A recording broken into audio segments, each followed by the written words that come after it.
Okay, welcome to the special committee of the whole meeting. It is, Tuesday at 5 p.m. Annie, would you call the roll? Cobb. Here. Kuda. Here. Petrus. Here. Larson. Here. Maddox. Russell. Posh. Here. We do have Russell. All right, Davida Russell is indeed joining us via Zoom. So we're here to discuss the charter, and we've been reviewing what the Charter Review Commission handed us. That was, what do you think, 10 months ago? Was it May 20th? Okay, 11 months ago. And if we're lucky, we'll finish our part of this review and we're going to hand it off to the law department. The law department is going to review it between now and June and hopefully hand us a draft legislation in June, and then we'll look that over, and then hopefully sometime in August, we move it to the next phase, which would be going to the Board of Elections and then put on the November ballot. So I see everybody has their notes in front of them. So I thought we'd go over some of the things that we're changing and make sure just to double check that we're on that. And then there are a couple of new items we talked about. I know we talked about them at last Monday's meeting. And, anything that's come up in anybody's mind since then, and any clarifications that the law department might have on items that we talked about in our last charter review. So 3.2, I'm going to start there. I believe we all agreed that a one-year residency requirement would be in order. 3.2. And for those listening, this is all, Article 3 is all about council's powers. So will it read for at least 12 months instead of 6 months? I believe so. Yes. I don't know if it's going to say 1 year or 12 months. I don't know. Any discussion on that? Okay. 3.3. I don't know if we discussed this. Welcome, Law Director Bill Hanna. Not to rush, but we're on 3.3, which is when is a vacancy official? I know we talked about adopting 60 days. We're all still good with that, the 60 days, 45 to 60. And then did we decide on when a vacancy becomes a vacancy, when does the clock start ticking? And then the question is it when the council gets the resignation letter, when the person announces it, or when council votes to accept the resignation? I unfortunately don't have my notes, but I know we've come to some consensus on that. We wanted to avoid the situation I think that we had before. Well, here's my concern that if we start if the 60 days starts ticking when the person says, I'm resigning. I'll take the Mary Dunbar case, okay? Maybe if she knew that it would have been, if she would have waited a few more days, I don't think it was much more than days, that it would have been an appointment by council as opposed to a ballot election. Maybe she would have done that. I don't know. But that's really the question. Did you want to weigh in? Well, I would say that currently that is addressed by ordinance. And so council has the ability to address that with a change to the ordinance even now to require a written resignation letter or notice as well as addressing the question whether you want to have to vote on it or have it become effective upon receipt. Well, if that's the case, let's discuss that in administrative services, which since we're going over that anyway. That's in your chapter 111. Yeah, 111, yeah. Is that okay with everybody? Sure. So we're good with the year. 3.4, that's council's pay. I believe.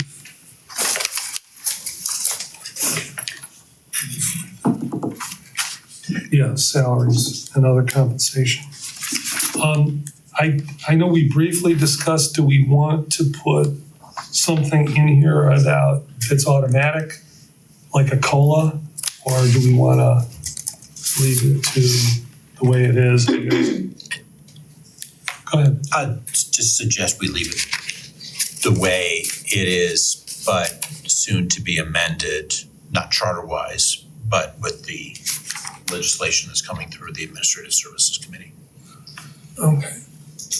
So you believe that every time there's a salary increase, that should be done by council affirmation as opposed to having something automatic that kind of lets council stand back and not have to be, involved like what is it? I don't know if it's the 26th or the 27th Amendment. It's one of the last amendments to the Constitution that does the I think it's going to be used against council if we do that, because we're not doing that for other positions. So I would just treat it as a one-off. We just do it. Not we as this council, but future councils just do it as they see needed. Okay, other thoughts? I would say I agree with that. Okay. So, I'm sorry, for clarification, are you suggesting that we stick with the language that was proposed by the Charter Review Commission, where the Civil Service Commission would provide recommendations to us that we could choose to either adopt or not adopt, Yeah, or and something different from this? I mean, and then, council always has the, based on this language that's here, council has the opportunity to change the salaries every so often. But Councilor Petrus raises a good point because it suggests that the Civil Service Commission is recommending those increases. And this vehicle used that we're looking at is the salary review the Archer did. So do we need to include word, it could be either coming from the Civil Service Commission or from a current salary review? I mean, does that have to be? I don't think it has to come from a salary review. No, but I mean, that's another option. Yeah, it's an option. I've not heard anybody suggest anything about the civil service. It's right here. Right, I just meant that nobody's invoked it, I guess is what I meant, yeah. So I'm okay keeping the language as suggested. So the civil service would propose it, or we get it from an outside service such as Archer.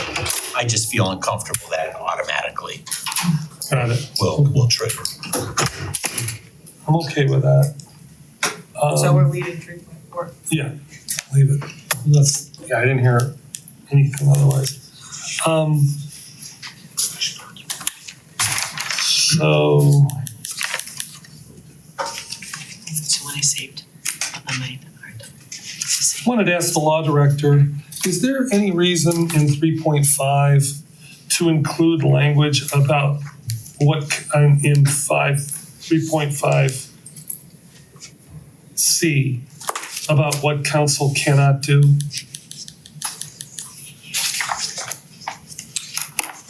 Mr. President, are you referring to just sort of the prohibitive nature of the current language which is imported from the current charter that neither the council or any of its members? I think it's just clarifying. And it works in, sort of in tandem with some of the authority provided to the mayor by the charter to make those decisions. Okay. 3.6, did we need to clarify the virtual meeting language? I wrote myself a note on that. Yeah, I think that what I had suggested maybe was providing for more specifically the attendance and count, the ability to attend, vote, deliberate, et cetera, either electronically / virtually or in person, and that, that person counts for purposes of voting and establishing quorum. And that can be done by ordinance? I think you might want to put that in the charter. Okay. Because even though, I believe that the correct answer is that a home rule municipality can establish those requirements, but there is no state statute that currently lays that out in that affirmative way. And so I think you want to buttress your home rule authority to the maximum extent possible with language that addresses the existing open meeting provisions. I just want to make sure that the net outcome is we can have a council member vote over Zoom. Yes. That's net. I mean, if we can. Yeah, that's. Yeah, I think if it's set up properly, you could have, more than one person not be physically in the room. You could all be meeting virtually and not physically in the same room, as was done during COVID, which is, and those temporary statutory provisions that amended the Open Meetings Act for purposes of meeting virtually are some of where the language I'm thinking about kind of comes from, because it addresses, again, those specific requirements of the OMA. Personally, I'm not sure where I fall yet on the idea of people voting remotely, but could the language be such that it would give the council the option, but if it wanted to at a future day through legislation, could potentially restrict it? So it's buttressing our rights in the charter, but then it also has the flexibility that the council could at a future time say, okay, people can join remotely, but not vote remotely if it decides at some point that it doesn't want to continue to allow it. So you could, yes, I think the short answer is yes, you could make a provision in the charter that would give you the flexibility to provide for that up to and including voting and attendance for quorum purposes, but not compelling you to do that. I like that idea. Because I wouldn't want to bake it into this charter because a different city council may feel otherwise. And also, I'm not aware, are there any other home rule cities that allow their members now to participate and vote by Zoom? There are. Absolutely. Absolutely. Wow. Yes. That's a surprise to me. It's not really all that uncommon at this point, I don't think. And keep in mind that none of the language that, at least that I was thinking about, would compel council to meet remotely. It's all merely permissive. You could, with respect to the idea about what a future council might want to do. But if what they want to do is to not allow anyone to attend remotely, yeah, that would be by an ordinance.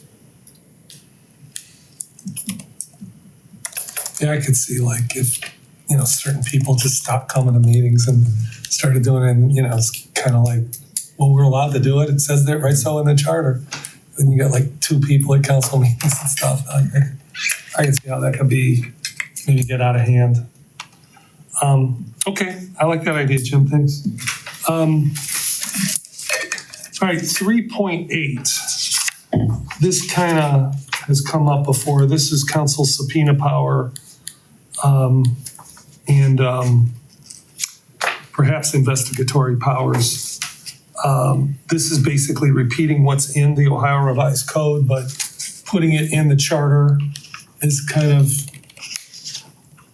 buttressing the absence of it in, I know when it's not in the charter, you go to the Ohio Revised Code, but is there any language that anybody wants to see in here that would clarify what our subpoena powers are and in that regard, what our investigatory powers are?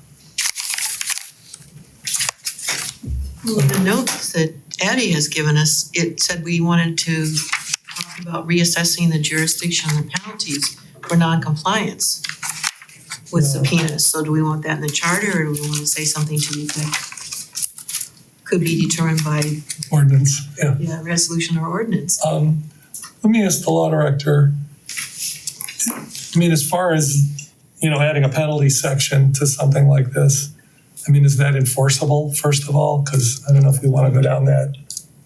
So I think this is a question that came up recently and was one of the things that council asked the law department to look into and report back to council on. That hasn't happened yet. So I'm going to say that, you know, I can provide additional detail on that when we're in a position to report back on sort of the Ohio Revised Code provisions that speak to this currently, which I think allow council to imprison people.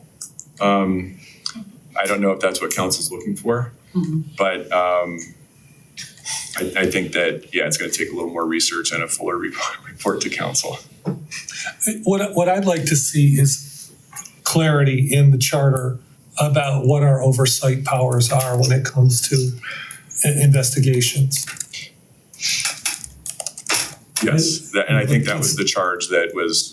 Yeah, let's take the ambiguity, you know. But again, under the ORC, it says if any witness refuses to testify to any acts within his knowledge, it's their language, his knowledge, or produce any papers or books in their possession or under their control relating to the matter under inquiry before the legislative authority or any such committee, the legislative authority may commit the witness to prison for contempt.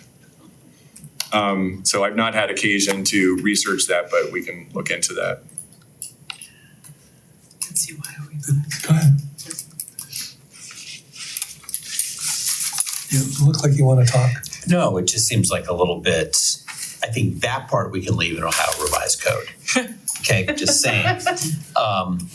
Leave that maybe ambiguous, because I don't think it's anybody's intent to put anybody in prison around this, from this table. But I mean, the gray area, I think, has been problematic from the view of our citizens over the last couple of weeks about when charges are made against someone, who has the right to do an investigation and really figure out what's going on without getting any kind of misinformation. So, I mean, and bring in an outside investigator who has no conflicts. I mean, that's the layer of transparency that I think we're seeking to find, as opposed to currently right now hiding behind a vague charter. So we just need to tighten up the charter. But I would, except for the fact, we're not putting anybody in jail. I think that's.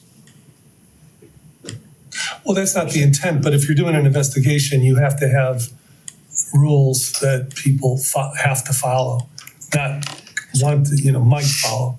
And I understand what you're saying about as far as the language goes and what we put in here. I just want it to be clear what the investigatory powers are of council, and the subpoena power is, to me, that's part of the last resort. I mean, you should be able to conduct an investigation, and people ordinarily would cooperate. If they don't cooperate, that's where the subpoena comes in. Because, like, for instance, if we said we want to have, an executive session on a personnel matter, and nobody shows up, we invite X, Y, and Z. The administration says, well, we're not going to participate. Then the subpoena comes in. If the subpoena comes in and they still don't show up, you go to the Ohio Revised Code. The question is, what language do you want to be in here so that it's clear that we do have A, the power to investigate, and B, the power to subpoena, right? That's what I'm assuming we're talking about. And then you go to the Ohio Revised Code for enforcement. Can that reference be worded some way legalese to be put in here as the next step for the consequence? I would ask that we have the opportunity to research that a little more completely and try to address the need, the interest that council has just articulated. Is there? Yeah, go ahead. Bill, do you happen to have that revised code section?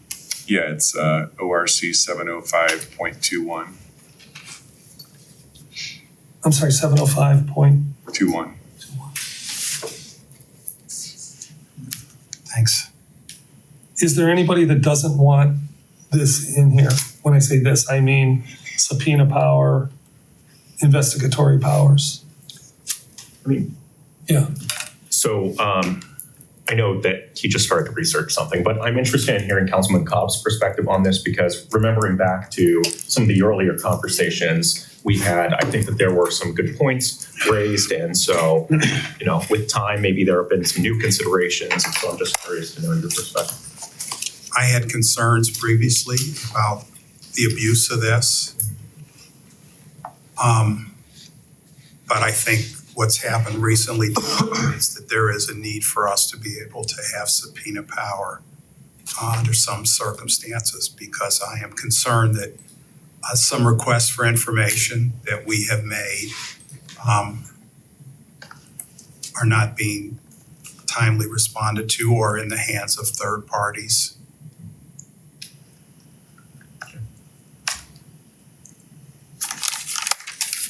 I had a note that Councilman Cobb and the law department were going to look into this. I don't have a date by it, but that was my note. What a team. Well, I had concerns about abusing it and then the enforcement mechanisms, which are still up in the air. For example, I couldn't find any form that you would use to issue it. Where would you file it at? Would you file it here in our court? Right. Does the municipal court even have jurisdiction? Is that something that we would need to do by ordinance or charter, or is that prohibited by the jurisdiction that's statutory given to municipal courts? My nodding indicates that I agree that those are all issues that we need to. So I'll put the note to do some research on that as well. Because offhand, I couldn't find any cities, because I was looking for a sample I form did one, yeah. to use.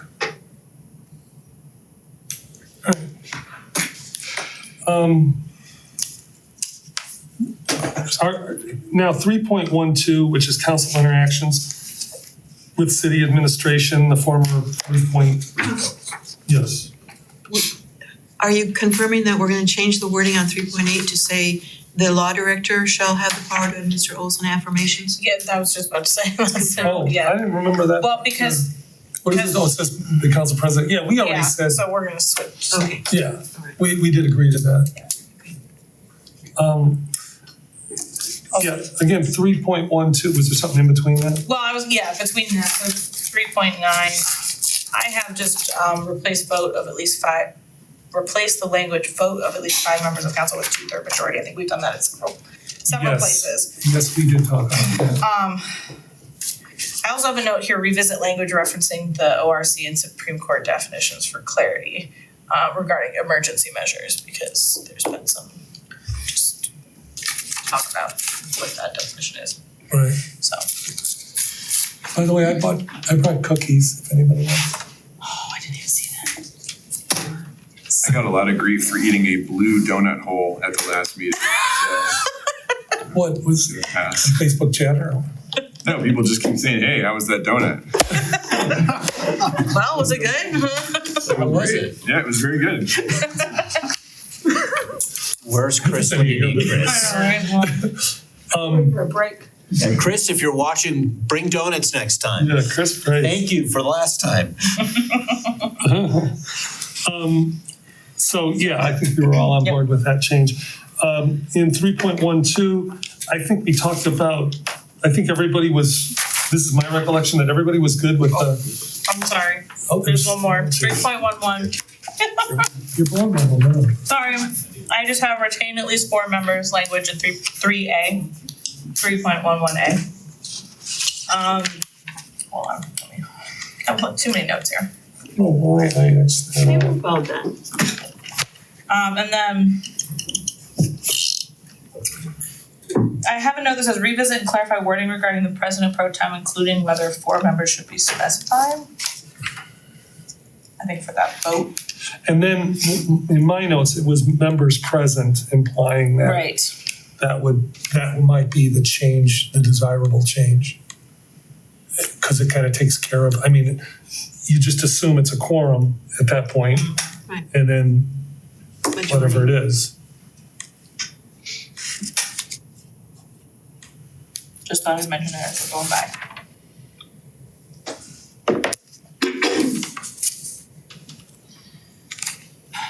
And just for purposes of synthesizing changes that you might be considering here with your ordinances, section 11107 specifies the number of votes required to elect a president and vice president, or to fill a vacancy, or to determine that somebody's unable to fulfill the duties of their office. Okay, no, sorry. 3.12. 3.12, the council interactions with the city administration. My recollection is everybody thought this was well done, and there were a couple of little tweaky language things, right?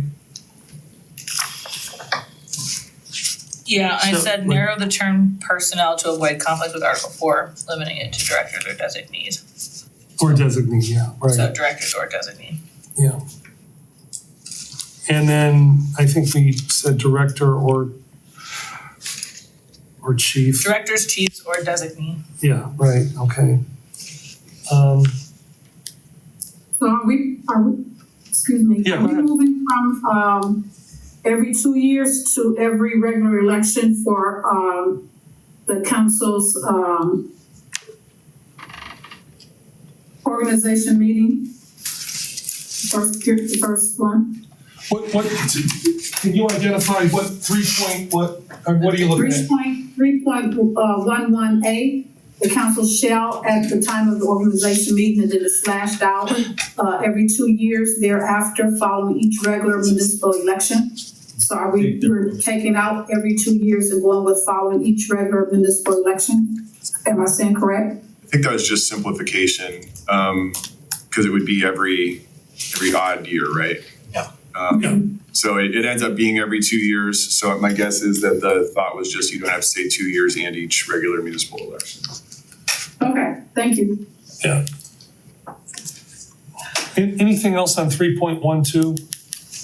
I don't remember anything being, other than the things Addie brought up. Everybody okay with that? Oh, rephrase it, the phrasing, using, related to the official's powers and duties as opposed to just anything. You can't call them up to ask about their kid's soccer game. Oh, yeah, right. Did you get that, Mr. Hannah? Yeah. Okay. Because I think the other thing was unclear there was whether it was council's duties or. Yeah, because it says their duties, and we thought to the officials, or I don't know, Correct. directors and chiefs, I don't know if you go under directors Just and some chiefs, language everything. tweaks. Yeah. All right, so the two provisions we talked about at last Monday's council meeting were, okay, so in 4.5, and I'm not actually ready to jump ahead there, but I'm referencing it because it says that the mayor may attend executive sessions at the invitation of council. So the question was, do we want to have, if this is about council and executive sessions, do we want to have something in Article 3 about executive sessions? The proposed language seems sufficient to me. It says Where are you looking? 4.5. Yeah, comma, including executive sessions on the invitation of council. So if I remember correctly, this came up whenever we were wondering whether there might be some executive sessions where it might be better if the mayor were not present. And so it seems like this language would give us the ability to achieve that if we wanted that at some point. yeah, and I understand that. My question was, if this is a power of council, do we want to have something in Article 3? I don't know why it would be necessary, but I guess I'm asking you, like, just for form. This is a little bit like the question about the prohibitive language in Article 3, right? I think that this covers it. Council has inherently the ability and authority to run its meetings. This provision states that the mayor has the ability to introduce ordinances and resolutions and participate in meetings of council And then says including executive sessions at the or on the invitation of council. I guess so I think that addresses the concern that council has articulated, as Councilman Petra said. The one question I had here though is invitation of the council sort of suggests a council vote. And maybe that's what is desired in order to have the mayor participate. But if the default is expected to be that the mayor would generally participate or attend executive sessions, you could change this to the presiding officer or something like that. And what if the council didn't agree with the presiding officer? Kick them out. Well, Then I think that procedurally there would be a vote to override. You could provide for that. how would council know that they have that power? Well, you would provide for it or study parliamentary procedure. Yeah, but I mean, If that was your question. well, my question is, should there be something in the wording that just spells it out? So for now, I would say if you agree that that's a legitimate issue, let us work on that and try to make this clear for you when this comes back to you in June. Okay, I would like you to look into what that language. I agree with that, Tony. Thank you. And then where was the part about we talked about adding a provision that would allow council to confirm firings of certain administrators. But was that somewhere else in the charter? That wasn't something or is that something that would be put in Article 3? I think that's in Article 5. And administrative officers and Yeah. departments. Okay, is that the right place? Okay, then you know what? Let's bring it up. Let me talk about Article 5. We'll just draw an arrow.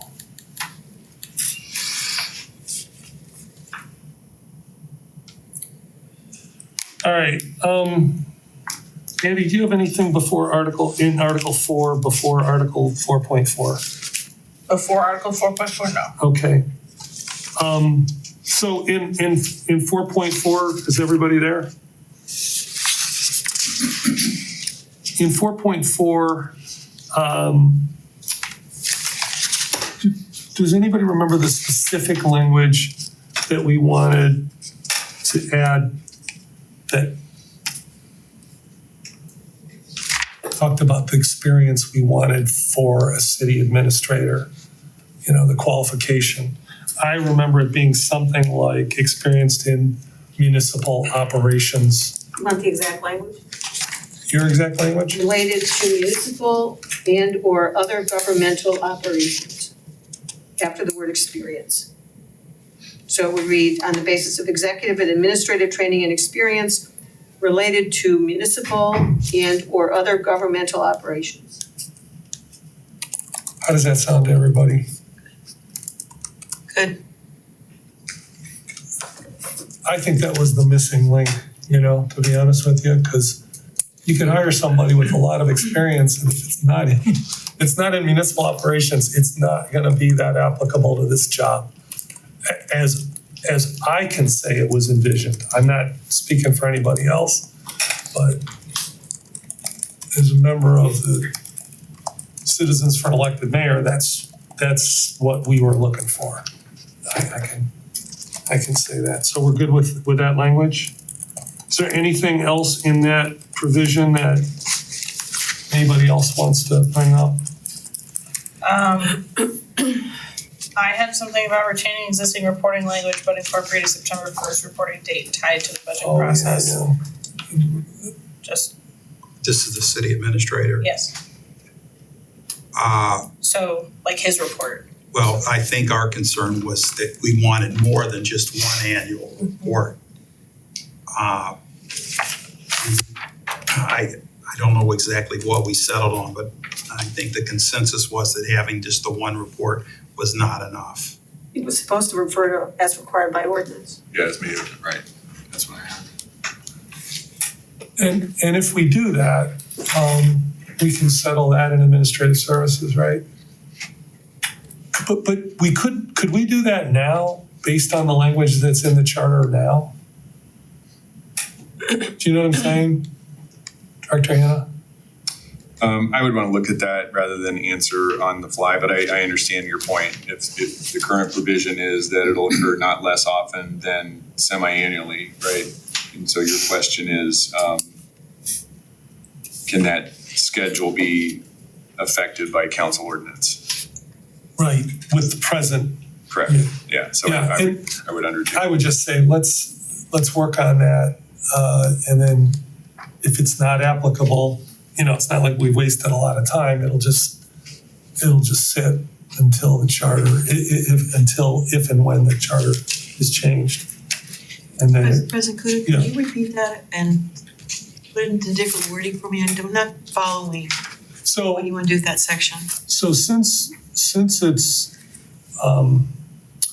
amendable by ordinance right now as to the reporting schedule,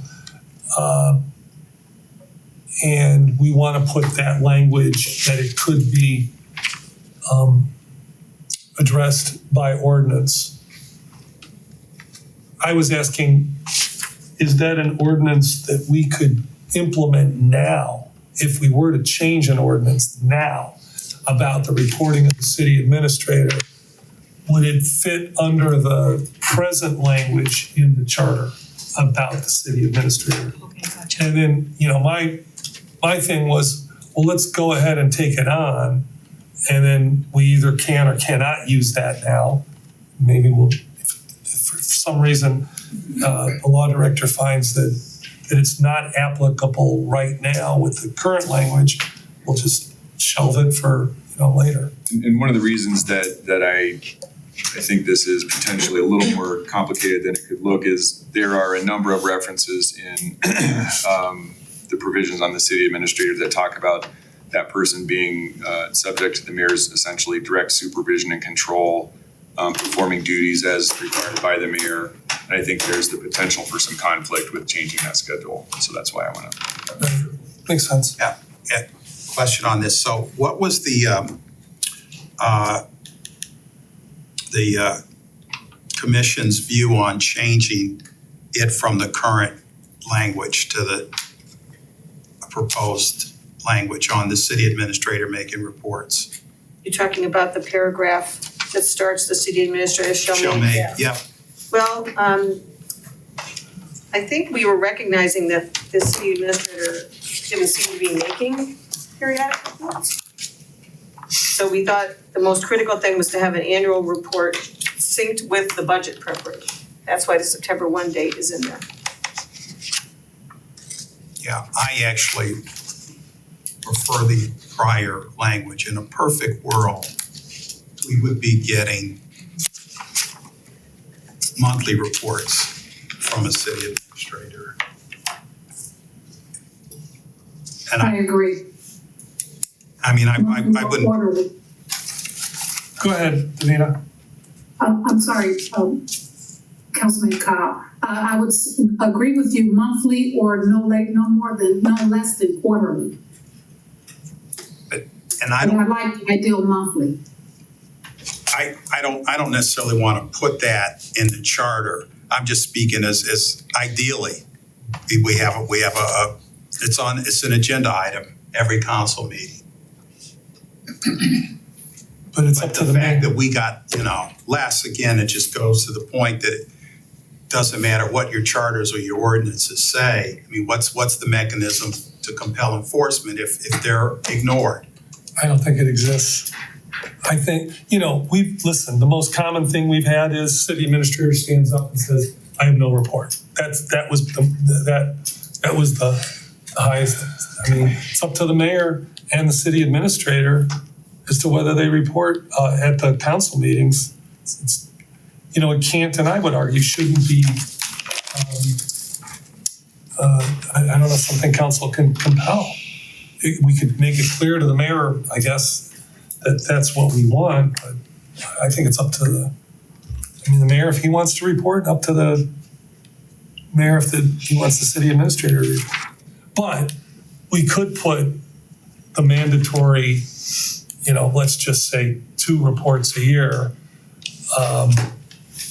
in the charter. I don't think that would be, now that wouldn't necessarily have to be at a council meeting, but I don't think, we have that in legislation about I believe about the Mayor's Action Center, right? Periodic report. Go ahead. So I don't think it should be in the charter. I mean, we can't, this community has duly elected the mayor. You would think it's the mayor's job, either through the administration or whatever it is, to have those reports made available to council. That's what happens in other cities. That's good government. Our community can make a decision themselves just through the regular voting process every time they elect a mayor to determine, is this an acceptable behavior or not? We know it hurts the city, it hurts the community when we don't get those reports. It hurts the community when we don't get the finance reports. I can't see how, forcing the behavior in the charters is gonna accomplish anything. I do like the idea though, as part of the budget process, it couldn't hurt to say that you get some kind of report during the budget hearings. I can see that, but forcing a monthly meeting, forcing a quarterly meeting, maybe someone's on vacation, the city administrator, and can't do that. What are the ramifications? I just think that's something that. Well, the ramification is that you want to be able to say, this is theoretically, so-and-so's not following the charter, whether it's the mayor or the council. You don't want to just say, they're not doing what we want you to do. That's so subjective. But if they're not following the charter, that's something that I think needs to be brought up. But if there's nothing in there, then you can't really say anything. For instance, I'm just saying, if it said city administrator in the charter, it says city administrator reports twice a year on progress and they don't do it, it's not an enforcement mechanism, but it's a very clear omission of a duty, Well, look at the charter regarding the budget process. We're supposed to get a charter as directed by council, and we did direct. We'd like to see the same budget. Thank you very much. The budget provision in the charter basically says you need to provide a budget to council as defined by council. I'm just skipping over a lot of words here, but we directed and said we wanted the budget process to be like the previous year. That did not happen. It was also supposed to be a balanced budget. It was not a balanced budget. That it was an egregious break of the charter. And hopefully our residents see through that. And they see through the fact that, and by the way, we were blamed for that, but that's a whole nother problem. Hopefully the residents can see through that misinformation. Right, but I'm sure you would agree that, thank God it was there and it could be read aloud, as opposed to having nothing there. I wouldn't want anybody to have said, gee, let's just leave that language out, the language you just read or referred to. Because what's the enforcement mechanism anyway?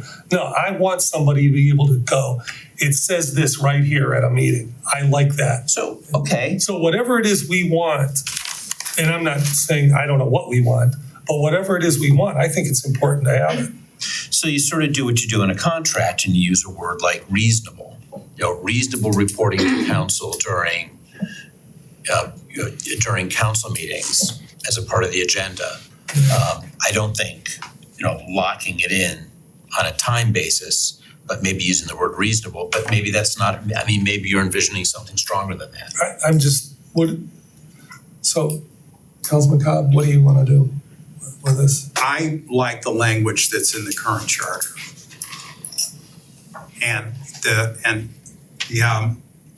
I could see that if city administrator was supervising the budget process, that you would link his reporting to that. But if you're removing his supervision of that process, then I don't know that it's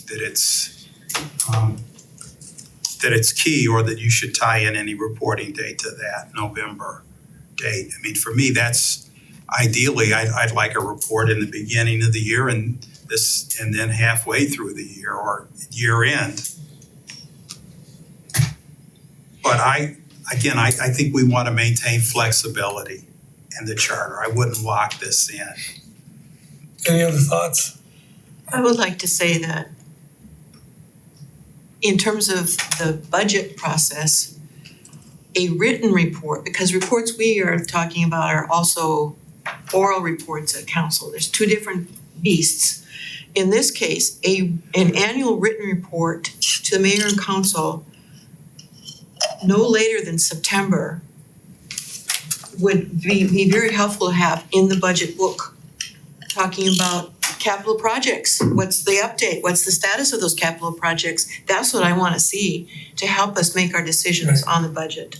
But this won't regulate the content, it'll just regulate that there is a report. I know, but the timing of it is essential. I see what you're saying, it's, So I would like to see, if we go periodic reports, that's fine, but that report written in the budget book, however we get that, would be something I'd like to see.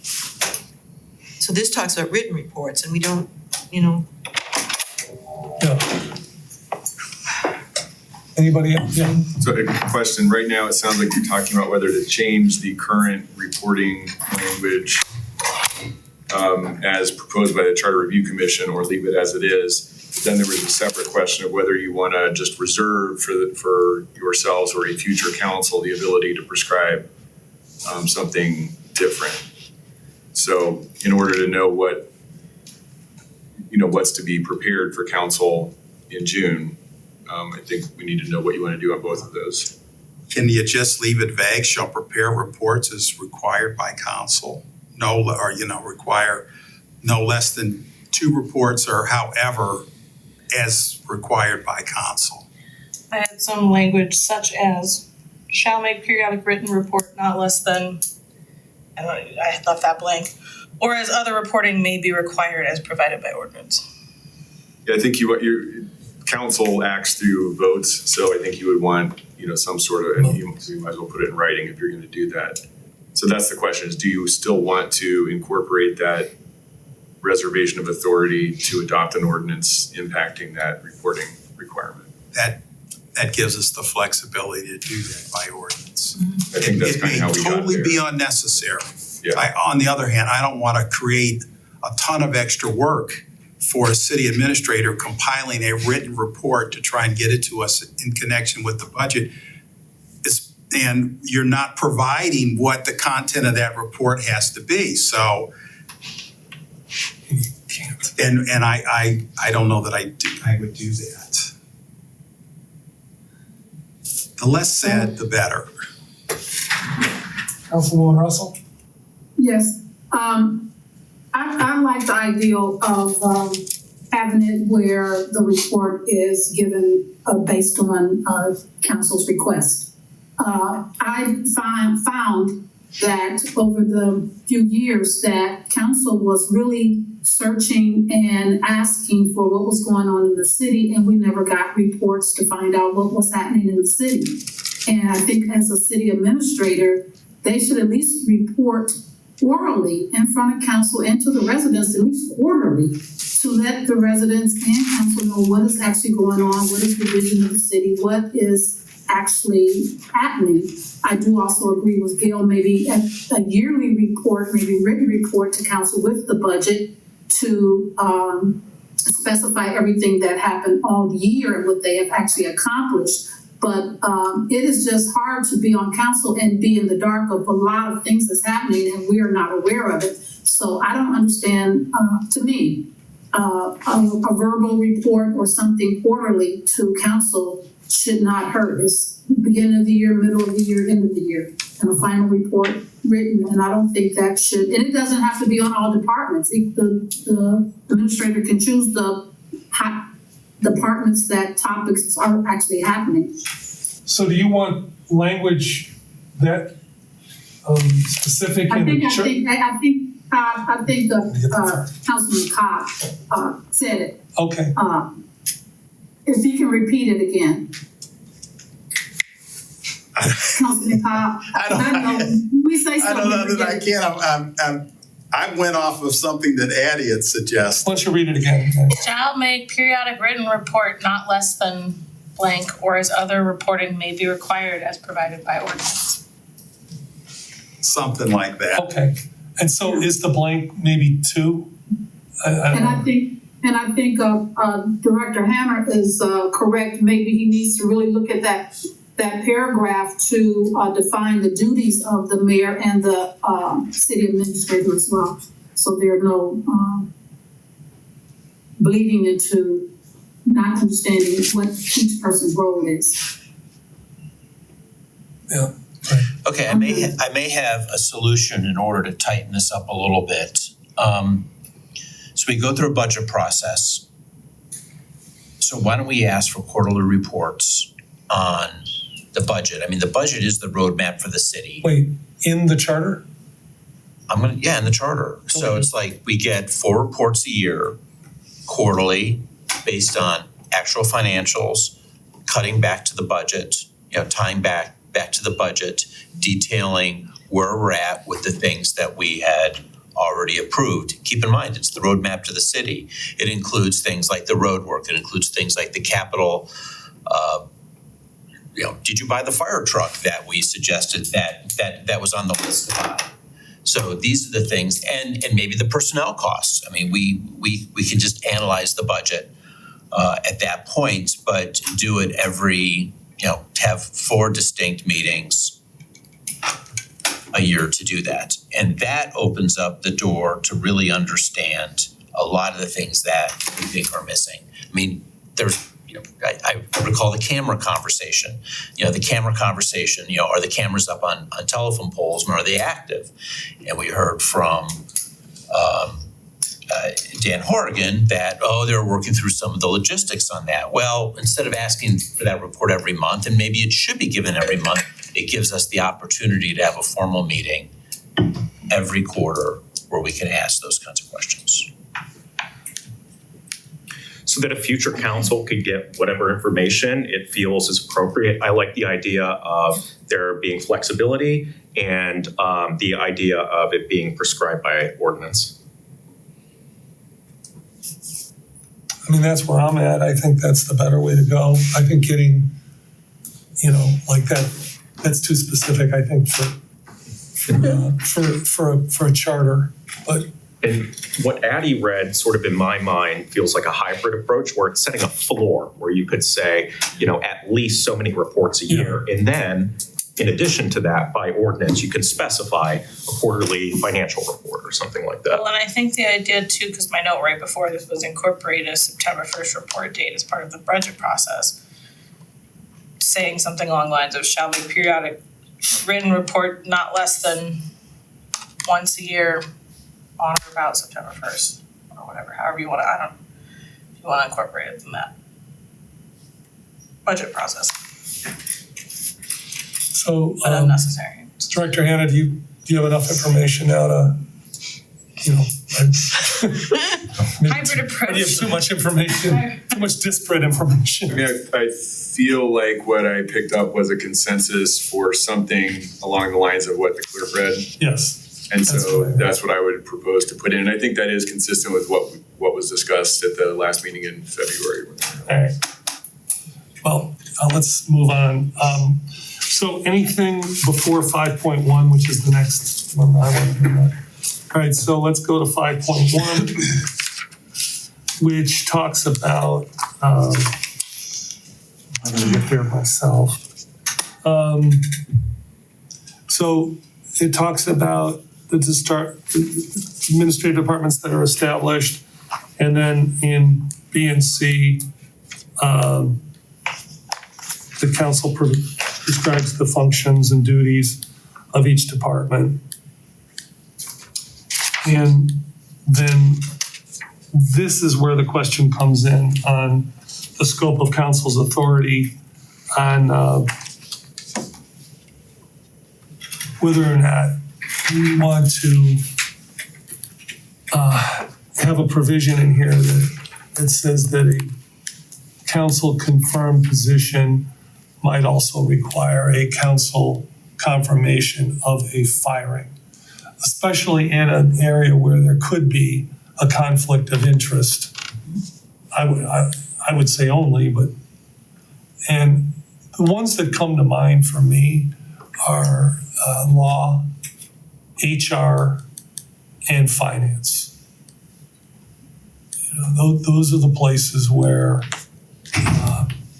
you know, if a mayor said, you don't have to, you know, you don't have to comply with them, and they did, and then they got fired for it.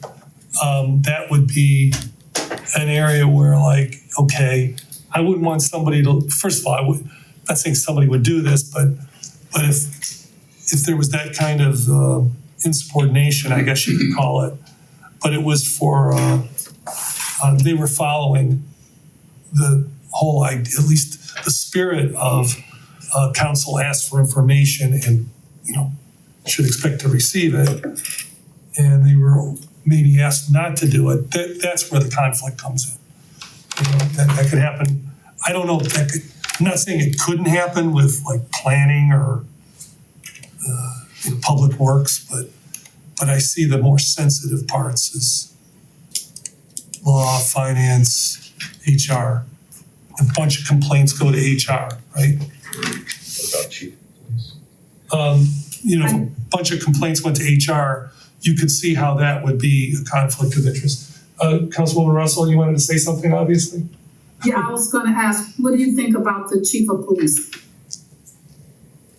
I'm just throwing that out there. I don't know. He can't be, he's protected by civil service, so he can't be fired without just cause. He doesn't serve at the pleasure of the mayor, unlike the other department heads. And if I could just follow up. And also, I would just add to that, we don't weigh in on the chief of police. That's not a confirmation. Go ahead. You mentioned HR department. We don't have an HR department. I understand, but And is that something that we either need to add to the charter, or do we add that department by ordinance? Because what other $100 million business with hundreds of employees doesn't have a dedicated HR department? It's is that rhetorical? well, I don't know of any other organization that size that doesn't have a dedicated HR department, and it is clear that we need a dedicated HR department headed up by an HR director. The job is too big to be filled by the director of finance who has enough on his or her plate. Well, yeah. I mean, that's always, you know, the combining departments thing, that's on the mayor's call, right? I mean, not combining, I guess I would say expanding the duties of a director. Well, we can, by ordinance under the current charter, establish that department if we wanted to. Now, trying to get its, you know, staff, compelling any mayor to staff it is another question, but So these are two questions then. One is, do we want to establish a director level position for HR in the charter? And the second question is, do we want to discuss and possibly implement a confirmation of firings of certain directors' positions? Are those the two issues on the table as you see it? I was maybe going to throw in an extra one, but I don't want to derail this. I thought I understood Councilman Cobb to say that currently Yeah. that the council could by ordinance create a department, et cetera, and that's not the case under the current charter language. it's not. No, It's not. it's the mayor shall This- determine. this is- Right. Oh, I should pull up the red line. Yeah, it might be a red line or a version issue. And then the other thing, and I'm sorry for interrupting Councilman Posh, but was you're talking about whether to create a Department of HR and then whether to require that the removal of the Director of HR, if that were the case, require council confirmation. But currently, there's no approval of the hire of that person either, because that position doesn't exist, that department doesn't exist as a freestanding. But does that mean that if it did exist and we were not confirming the appointment, we couldn't still put a provision in the charter that we have to confirm the firing of a HR? That's a fair point, yeah. I think it could be done. I'm not sure I've seen it, but I don't know why it couldn't. In the absence of such a provision, the legal rule is that the power to appoint implies or carries with it the implied power to remove. But if the charter itself prescribed a limit on that power, I think that would function. I see. Go ahead, Councilman. So in 5.1, it does an Article 5 administrative officers and departments, lists 7 departments. I mean, absolutely, we need to add an HR department on this list. And, you know, I am supportive of the idea of they are an important department. I mean, not that I'm trying to not say like public works or planning is important. They're all important. But I think a couple of them rise to the occasion where if there's going to be a confirmation hearing or if there's going to be a removal, that it's got to go through council. You know, as a part of the process, and that would be law, finance, and Potentially HR. HR. Any other thoughts? I support the idea of creating Department of Human Resources, adding that in here. Previously, we talked about requiring council approval for law, finance, planning and development, and public works. Still support that. With regard to removal of folks, I think that what Councilman Cobb previously said about there needing to be a good relationship between a mayor and their staff, I heard that. That really resonates with me. Council still has the ability to, let's say someone is fired, council would still have the ability for many of these positions to weigh in on whether the successor is appointed. So if they identify someone who would not meet the requirements, is judged by council, then they could vote against it. So at this point, I think that I would not support adding the. Yeah, I was on that side too, and I've since changed my mind. So I want to say that. Go ahead. What happens when you have a change of administration and the new mayor wants to have new department heads? Are they hamstrung doing that if council's approval is required and the person that they inherited doesn't want to resign?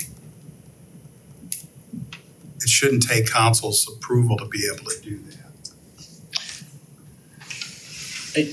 I mean, I think it's part of a check and balance process. I mean, what we have going on in this city right now is an anomaly. I don't think we should be making our decisions necessarily based on that anomaly. I think we need to understand that under usual situations, there's a much better relationship between the administration and council. And in the interest of everybody wanting to succeed, you know, if there was a problematic person for whatever reason, council's going to do the right thing, and they're going to let that they're going to let the mayor have his or her way if they want to get rid of one of these important positions in the interest of the city.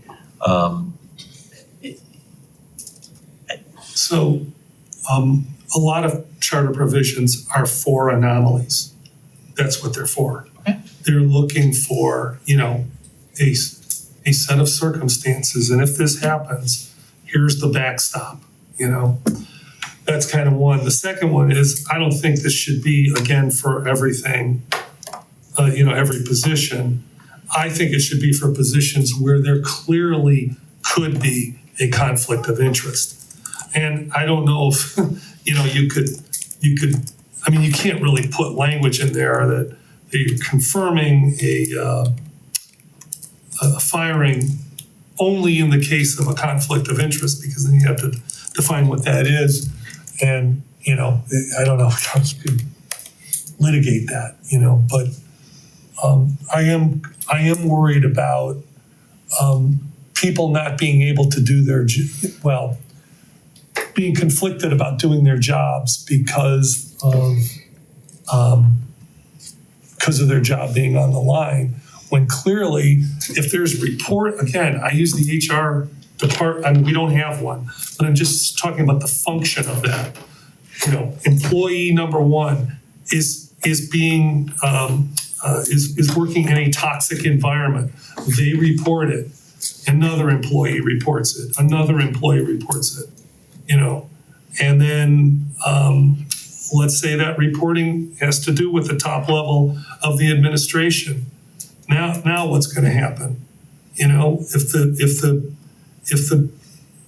director moves forward with it and upsets the mayor or the city administrator, and they're, you know, and they feel their job's on the line, maybe they don't feel so compelled to do that. I don't know. I mean, I don't see that as, like, frankly, all that unlikely, that kind of conflict. Yeah. Mr. President, I wanted to first correct my prior statement that an HR director wouldn't need to be confirmed by council, because the current proposed language of the amended charter would be that each director is subject to the appointment of each director is effective only upon the affirmative vote of a majority of the council members. So if you did create that position, it would, if this language remained, require council's confirmation. And with respect to Councilman Cobb's point about changes in administration, there are those cities out there that have appointments of directors that are for a term that doesn't exceed the expiration of the mayor's term if it's a mayor-appointed position. If that's of interest, we can pull together some of those provisions for you to take a look at. And that addresses, I think, the concern. I think typically when there is a change, then, you know, many people carry over and are reappointed, but the term of those officers technically expires with the mayors. I want to make sure, did I understand you that the council can create that position in the charter? Under the currently proposed language, not under the current language, the current charter, no. Okay. So, go ahead. Bill, are you aware of any other cities that require council approval to discharge a director of a department? Yeah. I can pull some of that together for you if you'd like. I'd be interested in seeing that. Yet, you know, I'd like to see those provisions. Right now, I don't want to saddle any mayor with a department head that they don't have confidence in. It's, you know, it's a balancing act. But I just think, you know, do we create a situation where department heads are try to curry favor with council? And I'm not necessarily sure that that's something they should be doing. Specifically to avoid, you know, if they're having an issue or a conflict with a mayor, any mayor. I don't know. Their first loyalty is to this, I guess, to the city, but second, it's to the mayor, and third, it's the council. That's my view on it. I mean, I have the same view. I just don't think that any council should saddle a mayor with an administrator they don't want. That I see as clearly, you know, if council had the power, that's not the place to use it. The place to use it is when somebody is being restricted from doing their job and they get fired because they're trying to carry out their duties. And without that, you know, it's, I don't know. I think that's the danger in not doing nothing. Councilwoman Russell, did you want to say? Sure. You know, I said this, I was one of the people who said it at the Charter Review Commission interviews, that there should be a balance of with the law director, with finance, with people who have to deal with council as well as the mayor, there should be a way to not fire one of those individuals without coming to council as well, for the simple fact, we know of, it appears that we know of some very bad situations and cases that's happening now. And it's our duty and obligation to stop it or to plug whatever we think that may happen in the future. And I mean, just like you have some councils where the law director is hired by council, not the mayor. We have different municipalities who are doing different things. But I think we have a duty to try to protect the people who work for the city. And to me, everyone who works for the city is responsible to the city, not to the mayor, not to council, to the city and its residents. That's the only reason they are there. That's what they're working for, is to make progress for our city and for our city to do well. So working for the mayor, yes, that's a person who is their supervisor, but they work for the residents in the city. And we need to make sure whatever's happening or whatever we perceive that is happening, that it doesn't continue. And yes, we do definitely need an HR department, 100%. So do we have a consensus that we would want an HR department in amongst these other, in 51A, that we have a consensus on that? Okay, and obviously we don't have a consensus on the firing confirmation. Do I know where everybody's at? I would like to have it specifically for those primary departments, not for Parks and Rec and planning development. I would like to see it for the Department of Law, the Director of Finance, the Director of HR. And then the others could be by the mayor's decision. Also, can I just point out, this is consensus to actually go to the voters for them to decide, Thank you. not you guys deciding. Well, Just wanna point that out again. Just if it makes anyone's life easier. I'm using small c consensus. Yeah, I like that ideal, Councilwoman Larson. Okay, Cobb, you're not sure, or you're not? I'm opposed to Okay. requiring council's approval to have a department head removed. I'm in agreement with it. Okay, so we would need, You need five Five. to send anything to. and so we have 5 that I've heard. So I would just say wait, how do you have, sorry. Russell, Kuda, Larson. Oh, Petrus, you're not there. Yeah, I'm open to continuing conversations about it, but as of now, I'm not there. Okay, so we don't have 5. It's my bad. I don't know why. We have 4. We have 4. So everyone's good I'm with sorry, 5.1A? President Kuda, I'm sorry for No, that's knocking, y'all don't see my hand when it goes up, but I just need to be clear. Are they saying they're not interested in a human resource department? no, they're not. We were talking, everybody was in agreement about the Human Resources Department. Okay. What we're having what we don't agree on is whether or not council should have confirmation authority on the firing of the law director, the finance director, and the HR director. So we only have 4 people that are in agreement about that. Go ahead. So, Move on. looking at my 2 peers to the left and to the right, if you took out the HR person from that list, and or if you took out the, well,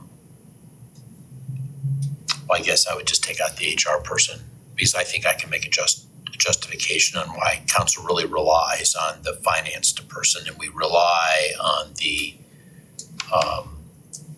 law department. But if you took the HR person off that list, does it change your mind? to me, it doesn't. I mean, you could have a personality conflict with someone. It just, doesn't work out. I don't want to force a marriage on any mayor. Well, hopefully, people would not abuse any power they have, but go ahead. I'm imagining a scenario where council may interact with a particular director, let's say like once a month. They may come to a meeting, a 1-hour meeting, be there, but a mayor may work with this person on a daily basis and may, better understand their capacity and their performance much better than council. And maybe they at some point judge like, okay, this person might be a nice person, but based on what I've seen, in the day job, I don't think that they're the right fit. And so I'd like to, try to identify a new team member. And so, I could imagine that sort of scenario where a council may be reluctant to get on board with firing someone when, the mayor may have, a better perspective. So, I mean, that's why I sort of pulled aside the HR director, because that's kind of a key piece to that. I mean, there's a lot more interaction, I think, on a more regular basis. And I keep finance on that high list, because council really needs to make sure we're getting information. And if someone is really doing a poor job in finance, I think everybody, and if the mayor makes council aware of that, I mean, it's in everybody's best interest to see that person go. I do worry about the conflicts that we have with the law department. I think Bill has done a very good job managing those. But our law department has a lot of institutional knowledge. I don't want to find ourselves in a situation where we lose a law director just because, a decision was made because they're investigating a hostile workforce environment and nobody likes it. And all of a sudden, we lose an important person. Let me make a suggestion. Yeah. There are certain directors that we approve once the mayor has decided who he wants to hire. And those be the ones that we look at if the mayor said, I no longer want them working here, to just understand why. We agreed to the hire, can we have at least an understanding of the fire? I mean, I understand what you're saying. I just don't think it needs to be that broad, but I understand what you're saying. And just to respond to Councilman Petrus, see, I'm just speaking for myself. That's all I can do, obviously. I don't think the scenario that you just suggested is a justifiable reason for council to intercede. It's only, to me, this is only about when there's a conflict of interest baked into that firing. If that firing is coming before council because this person was trying to do their job, what you're talking about is this person's nice, but they're incompetent. I'm just saying, me, as a council person, if I had that power, I would never use it for that. I would just every single time defer to the mayor on that firing for that reason. This person is simply not competent at doing their job. They need to go. The answer would be yes every single time. The only time I'm saying as a council person who would have that power is, director wants to do their job, that job interferes with what the mayor wants to do or would make the mayor look bad. There's a conflict of interest. They're trying to do what's best for the city, but that is not deemed as being the best thing for the person in office. Then that's when I think that's the if and only if time that power should be used. But of course it could be abused. the one scenario, or firstly, Councilwoman Larson, is it okay to clarify? So are you asking, or are you suggesting that those positions be the ones that council weighs in on and has to approve, or are you just asking that or suggesting that they provide a reason for wanting to fire someone in one of those buckets? I'm suggesting that we are consistent. If we are involved and we are asked to approve a hire, we should also be at least able to understand why that person's being fired. So like an explanation for one. Yes. Okay, I see. So so a scenario that I would be okay with is potentially needing to sign off on firing maybe law and HR, because those are like departments that could be involved in an investigation. And so I could see a conflict of interest where a mayor could potentially want to fire one of those two heads who are involved in investigatory work. That's something that I think is a legitimate reason for wanting to avoid. Finance, I don't see, some sort of investigation coming out of that department that would necessitate council approval before they could be fired. Yeah, I think the rub there comes in the charter where we council have some authority with the budget authority, and a mayor says, hey, don't help them, don't do, because the mayor has, that's where you've got that maybe a contradictory authority there, where it does say the council can request. I don't have any language in front of me right now, but you know what it is. We all looked at it a bunch of times over the last few months, but the mayor also is their boss. Okay, that's the scenario with the finance director. Do you want to? Yeah, I wanna keep this moving because When you get a you minute, guys could always come back to this particular one if you want to. It I just agree. sounds like to me that you guys don't have a consensus right now. That's what it sounds like to me too. Go ahead, Councilwoman Russell. yes, I just want to assure people that I have been operating under this type of scenario for about 30 years. And anytime an executive director wanted to terminate an employee and the employee felt that they were being wrongly terminated, they were able to appeal to the board, and the board listened to the grievance. And just about every time, I can't tell you, maybe once, we did not agree with the executive director on that termination. So Wait, I see only it one totally time? different when you talk about council validating a termination, because I've lived that for like 30 years. That's how the unions kind of operate. But I definitely need that. And another thing we could do too, we could just do like University Heights do. We hire the law director and let the mayor hire the finance director.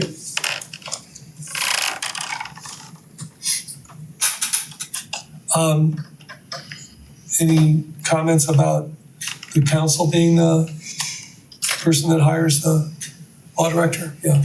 Okay, so. Okay, I'm gonna take a step back and then a step forward. Taking a step back, I'm looking at the proposed amendments. We got 5. Okay, I wanna make sure that we have enough consensus across everything. Because if we're putting 5 amendments on the ballot, we need to feel pretty strongly. If there's one that's a little bit iffy, maybe it needs to be its own amendment. Yeah. But then I'm afraid that the people are gonna get confused because now there may be 6. But I will tell you what I just heard with what Councilwoman Russell just said. I've seen in the school board situation where people would get essentially notice that they're going to be relieved of their job, and they were in the school board, and they would come to the school board to make an appeal to us to say, pretty please don't let me go. And I would say every single case we sided with the superintendent and the administration. And that's what Vice President Russell it's said. just confirming that. If we were able to take this issue off the table about having to approve who gets let go, if it was more of an issue, and if we just narrowed it down to the law department, I'd be willing to take it all off the table and just focus on the law department and say the law director works for council, and we can we as a council hire and fire the law director. I'd be good with that as sort of a compromise. Well, I mean, the one thing that I've seen over the past 3.3 years is that the mayor has an awful lot of interaction and reliance on the law department. We have some, but it's not at that level. I mean, you got contracts and, I mean, it's so voluminous.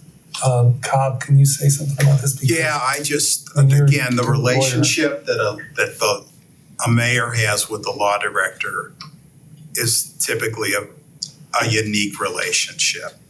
And I don't know, what the situation is here, but in a lot of cities, that's often the mayor's closest confidant is the law director. Because so again, it's not, I don't think it's broken. And I don't want to change the system that we've got now. That's just my view on it. I was going to ask a question about that because I think Councilman Posh said law director work for the council. And even in Beechwood, that's different. I mean, council hires or appoints and oversees the law director and the law department, but the law department represents the mayor and the council and the elected officials and other board and commission members, the same as here. So it's not just working for one, branch or something like that. It's an appointment question. And certainly here, I mean, council is active here and busy, but I work with the mayor closely, and a lot of the day-to-day work, a lot of the work that occurs in a given week is mayor and administration directed, for what Okay. that's worth.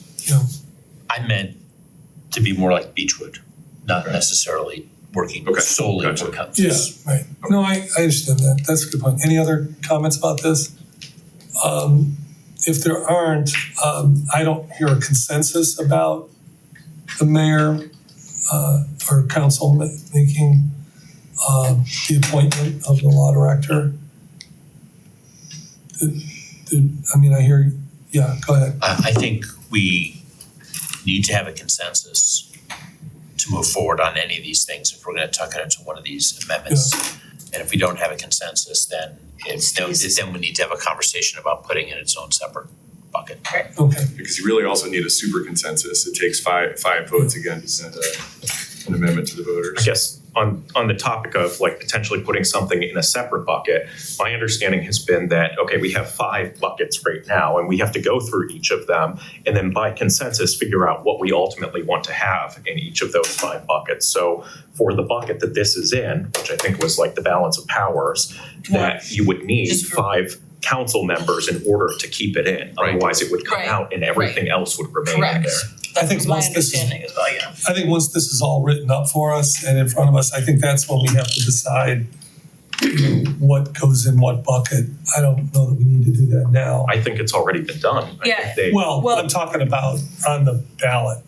yeah, I think that Yeah. it's basically been done for us By the commission? by the Charter Review Commission. They have a recommendation, Yep. but we have to decide if we want to do it that way. As of right now, though, what you're deciding is whether this is gonna stay in, and it sounds like it's not for now, so I'm gonna just highlight it. Okay. And let's keep going, guys. Okay, I do think we do need to do that. Okay, all right, so So did you agree on anything with respect to that? we agreed that we want to create a department Of human of resources. of human resources. After all that, And the other changes in section 5.1, Yes, the other second changes. part of 5.1A. Yes. B, sorry. Yeah, council shall determine and prescribe functions Yes. and duties of each department. Yeah, I yeah, remember that. nobody wanted to take that out. Correct. The next thing I have on here is Article 7. Do you have anything in between? Well, Yeah, Mr. President, Yeah. 5.2 director. So please. the law director noted that the currently proposed language from the Charter Review Commission, I think, says that any director would need to be approved by council. Remembering back to an earlier conversation, I think we decided that it would only be law, finance, city administrator, planning and public works. Right, Yes, that's what I have. Okay, Law, so- finance, planning. yeah, I did, that was City no change there, administrator, nobody brought that up, so. So I guess I'm just confirming that that's Thank the you. language that we want to go with, right? Was that, Yes, what okay. I heard That's what I got. nothing to the contrary.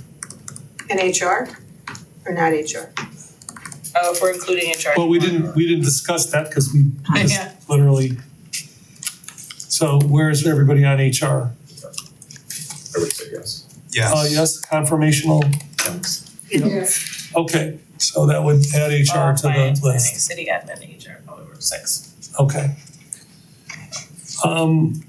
And then anything else in 5? I just wanted to point out there's some phrasing stuff at 5.2B. Looks like I have clarified phrasing, director shall be appointed by and responsible to, there was just some weird, oh, that's, sorry, 5.2A. There was just some weird phrasing in there, so I just wanted to make sure I pointed that out. That is just Yeah. getting And tweaked. Director Hannah, I think, noted that. Yeah. Especially the second line, powers and duties as shall be prescribed. I can't remember where It's the that, third, I think it's the third line text, Was it it- says shall be appointed by and responsible to. is responsible. So it's just tweaks, just wanted to point it out. And I think we also talked about a change in the second line there to say as prescribed by this charter and to the extent not inconsistent with the charter by council. Right. All right, moving ahead like we know we need to. 7.3, I have that we talked about instead of percentages, we were looking at a hard number for letter 7.3E. E was as in elephant, change the language to petition for council and then have a hard number of 225, You're talking about the number of signatures on petitions? correct? Bucket 3. Consensus. We had consensus on that. Yeah, you gotta go to another bucket for that. Yeah, it's a different bucket. Bucket 2. 2. B7. 7.3 B. E is elephant. I think we came up with a hard number 25. and it was 225 and then so we were getting rid of the percentage and we were not okay with the 50 that was recommended. And I think the 225 was just a compromise, like somebody said 200, somebody said 250 or something like Do we that. know what the other cities are required for numbers of petitions? Population dependent.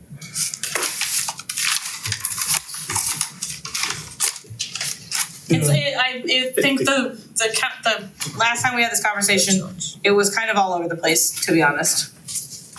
Yeah, it varies. Some of it's a percentage of the last gubernatorial election. I mean, it's, you know, some of it were hard numbers, some of them were high, some of them were in this range. I'm sorry, some of them were low and some of them were in this range. I'm okay with 225. Any other? Quick question. On the filing date for city council, Okay, what? this would be 7.3 C. Yeah. And when it talks about the applicable election, does that mean that we would have different filing dates for mayor or city council? They should be the same. Because the filing date for the,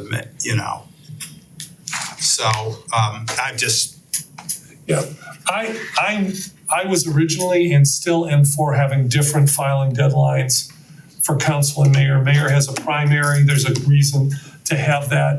And the other thing is, if somebody's running for mayor and they drop out, and I'm not saying everybody who dropped out, but you might change your mind and just go, hey, you know what? Actually, I'd rather run for council. And this would allow them to do that. I don't see any reason why people have to make a decision in June for council, you know. But that's my thought. Again, I don't know what applicable election means, because you have one applicable date for city council and two applicable dates for mayor because of the primary. So Tony, am I clear that you're saying that a person can run for one position and then change and run for another position in the same election? Well, they can only do that if the date were, if the filing deadline date was changed. If the filing deadline like it is now is June 11th, right? If the filing deadline was that for both offices, there's no change in your mind. But if council's filing deadline was different and further closer to the election than the mayor's, then somebody could conceivably, running for mayor, change their mind. Cannot do it now, could do it if we changed the filing deadline for council. So and actually that would, because of the mayor's election cycle and half of council cycle, some people run in the same cycle as the mayor and some people don't. So that would almost null and void that situation.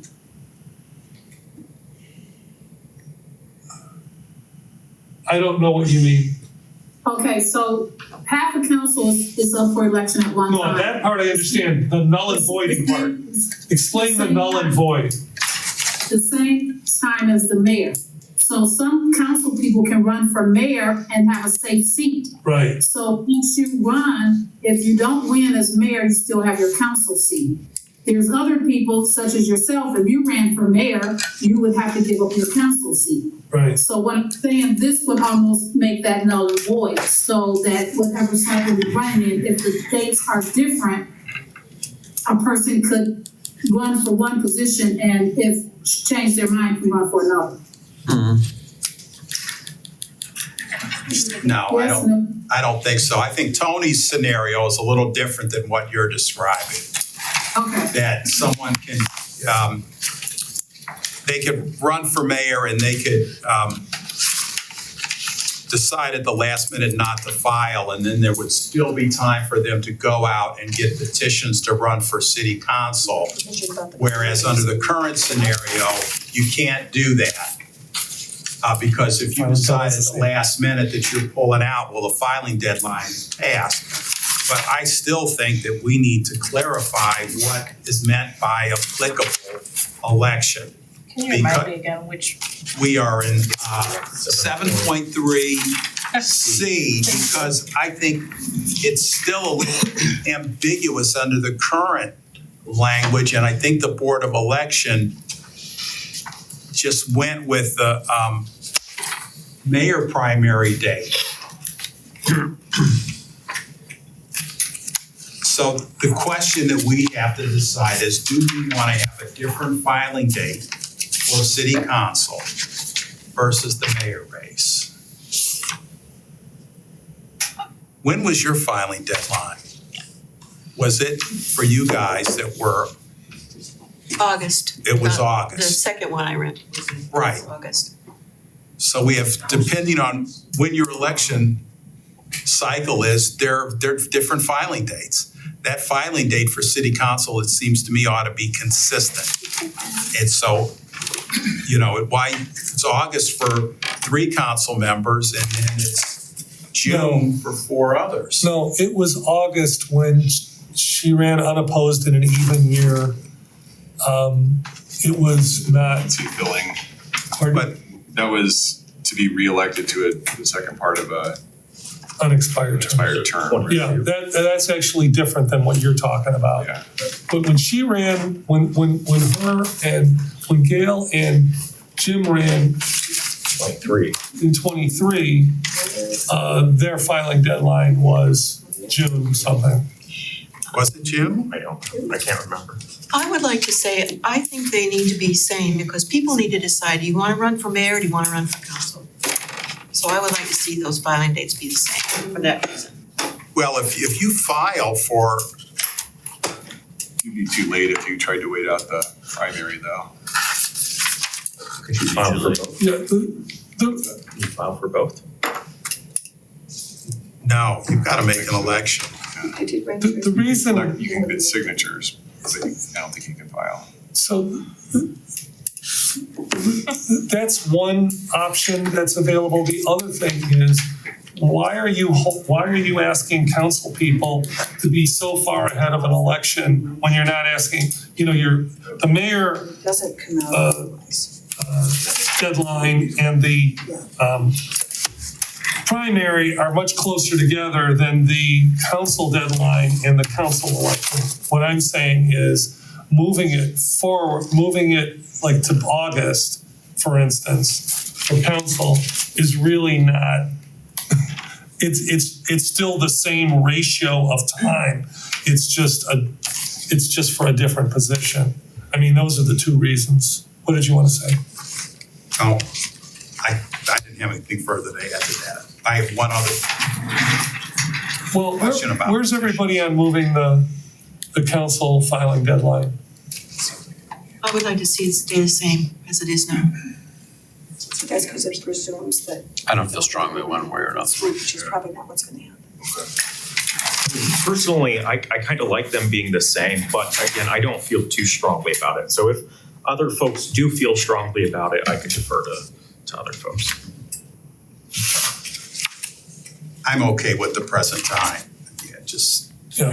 forces us not to wait till the last minute to start working on it. Mr. President Russell? I'm fine like it is. Okay, all right.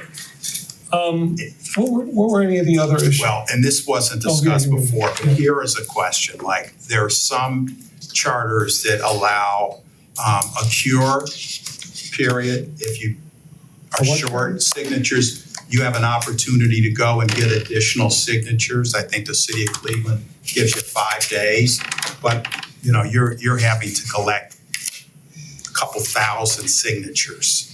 And in light of reducing the number of signatures, I don't know that you need a cure date. You just better be good. Well, the Board of first Elections time. doesn't do it anymore. Yeah, I thought that was. They changed their policy, they don't do I it. thought that was the No. state. Oh, no. No, well, they don't do a pre-check anymore, Right. but I know the city of Cleveland's charter gives you 5 days to get more signatures. Oh. I'm sorry, I misunderstood. Yeah, We got but what no, we they turned in, don't. what we turned in. Didn't a candidate last election was extended some time to get additional signatures in Cleveland Heights? I think so. That shouldn't be happening. Well, that happened 4 years ago, almost. Why? How? I mean, the Board of Elections could answer that question, I can't. So that means it already exists or it doesn't? It doesn't, but I don't have any knowledge of that. I just heard it. Okay, Mr. President? yeah. Mr. Law Director, do you know whether a cure period is allowed? I don't know. Okay. Do we want the law director to look at that? Because we might consider it, or, I mean, if we're not even gonna consider it, I just brought it up. And in light of our reducing the number of signatures, we don't need it. I don't think it would Okay. be prudent. Fair enough. So did you decide you want a different filing date for city council than for the mayor? No, there was, No, we didn't have the language consensus on is that. Okay, 7.7, which is ranked choice voting. Oh. Uh, You guys know where I stand about that one. do we have, Your vote doesn't count. so I know. we have to give direction to the law director on this as far as whether or not we're gonna go forward with, I mean, this could end up being, separate ballot issue or whatever, but I don't think we need to go there. Ranked choice voting, Vice President Russell? 7.7. I'm sorry, say it again. Ranked choice voting, 7.7. Separate amendment. It is. I'm not sure. on He's that. going. Okay, so if you're not sure, that's like kind of a They're no. on his list. or something. I'm a no. I say we put it on the ballot. On the ballot. For clarification, you're saying not to put it on the ballot? I'm a no, because as I said before, I think essentially we have ranked choice voting now with at-large elections. When you're picking out of the top 4 candidates. Yes. Arson? Clarification. That is true. Clarify. 7.7 is not in bucket 1. No. It is in a separate standalone bucket. Yeah. And then on Correct. that case, they say send it to the voters, which is what I thought we agreed to do last time. Did we agree to do it the last meeting? Yes. Yeah, I mean, I had no notes on it other than Thank you. people were saying something. I wasn't one. I know you were not. I know you were not. I know you were not. You could have 5 signs on your front lawn. With a big X on one of them. X on 4. And this came as a recommendation from, obviously, I mean, it wouldn't be here, I guess, if it wasn't. Yeah. So, I mean, I don't have a problem with people voting on it. So we have 4 people saying, Counselor. it's okay if people vote on it, and Russell, I you're I don't quite understand it enough, so I'm removing myself from that discussion. okay.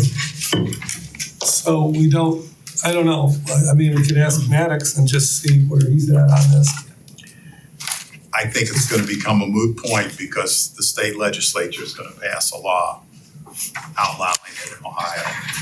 Okay, The first municipality that goes to adopt it.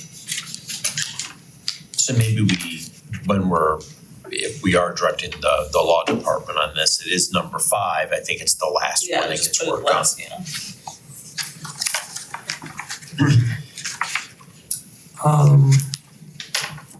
Let's see. Oh, you know what? I'm sorry. Where do we address allowing electors to sign multiple petitions? 7.2. I didn't quite hear you. 7.2. Okay, I didn't mean to skip over that. Pretty clear last time on that. 3. Yeah, it's one of the 7s. Petition 7.3C. Yeah, 7 point Yeah, we took C. that out. C. I said, yeah, leave language as previously written. When you say take it out, We deleted that limitation. You could sign as many petitions as you want. got it, okay. Now I know what that means. All right, everybody okay with that? Yes. Okay. All right, so,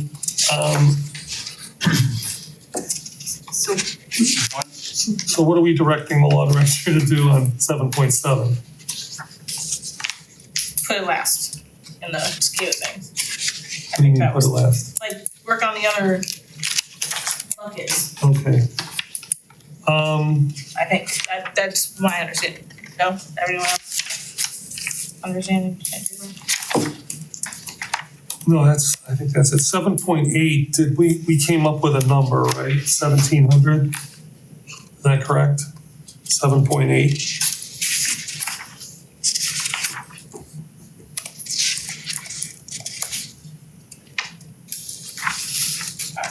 I'm sorry, what provision are you in? 7.8? Which bucket? Is that removed? Sorry, No, 2. it's valid at 7.8. I don't know how to tell you Removal, another, yes, proposed amendment number 2, 7.8 Okay. removal. oh, you want the title, okay, I give you that title. And what's the number? So yes, 7.8 is removal. The number of signatures. That's in a, That's That's that's this a is removal different, by council. I think that's in a different place. Yeah. you're tutoring, you're looking at Oh, Are you talking about recall? no, it says removal on mine. Removal of Are you council talking about the members. vote the council has to have to remove? Any elected officer of this city shall be subject to removal in such manner as is now or may hereafter be provided by general laws of Ohio or by this charter. Do I need to keep reading? Yeah, so this is a city council vote. Council may remove any elected officer of the city for failing or ceasing to possess any other qualification, blah, blah, blah. We all in the same place? Yep. Okay. Is that not 7.8? Yes. Okay. All right. I don't know where you're getting 17. I don't, I don't see a number. It does not. I'm sorry, that's 8.1. My bad. So what I have on 7.8 is that Cobb supported keeping requirement at 5 members for removal. Posh, Larson, and Kuda preferred a 2/3 majority.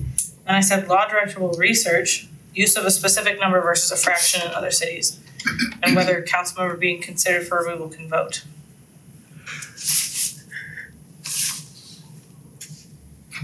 I think I also had a question about whether that section Applies to is judges. even applicable to judges. Yes. And And I don't think it is.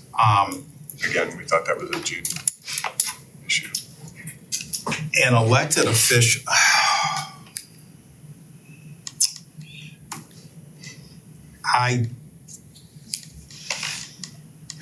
I think I don't know. I may have second thoughts about this section, unless it's limited to city council members.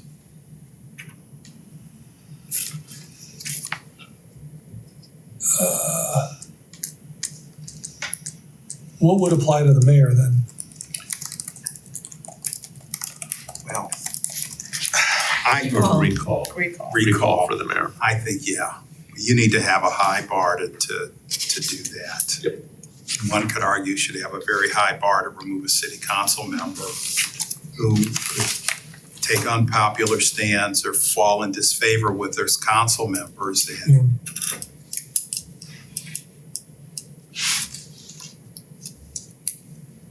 And so should that be something that is left up to the will of the voters unless that person has been convicted of a crime or something like that? Under that circumstance, maybe you could have a removal. What does our current charter say on that? Does someone have that real handy? The red line. Well, this is a whole, Yeah, so the red line won't be helpful. We have a removal. There is a removal provision in the current charter.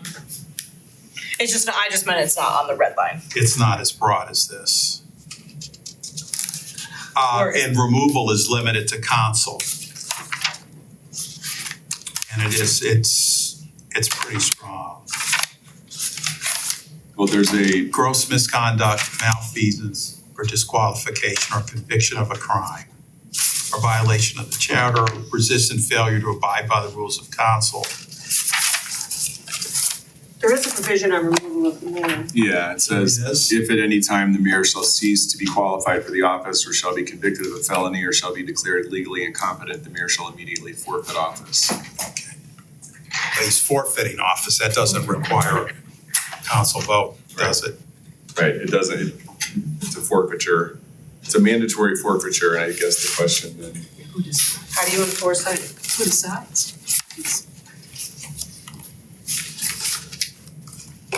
legally incompetent, you would have a court Yeah, but the first one Well, was, right, what was the first right. phrase? losing qualification, move out of the city. Yeah, but isn't there something that's subjective? Well, I think cease to be qualified is going to tie back to the qualifications for the office, and then you've got conviction of a felony or a declaration of legal incompetence.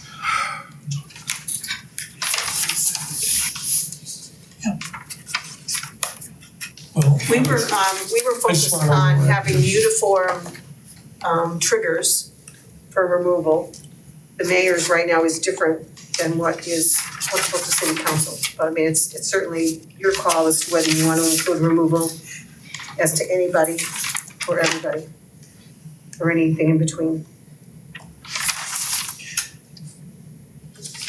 I say stay with our current charter language. That's my view on it. Whole country of it. I would agree with President Kant. This gets sticky. This language here, that's here. Anybody else want to weigh in? What's the difference again? I'm sorry.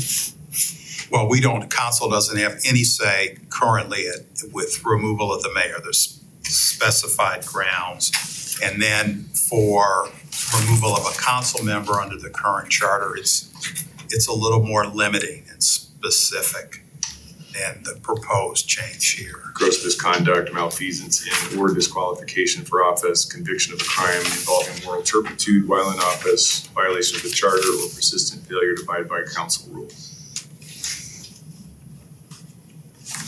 And these decisions on removing a public official are best, in my view, left to the hands of the voters for a recall, unless it's just almost criminal conduct or something close to it.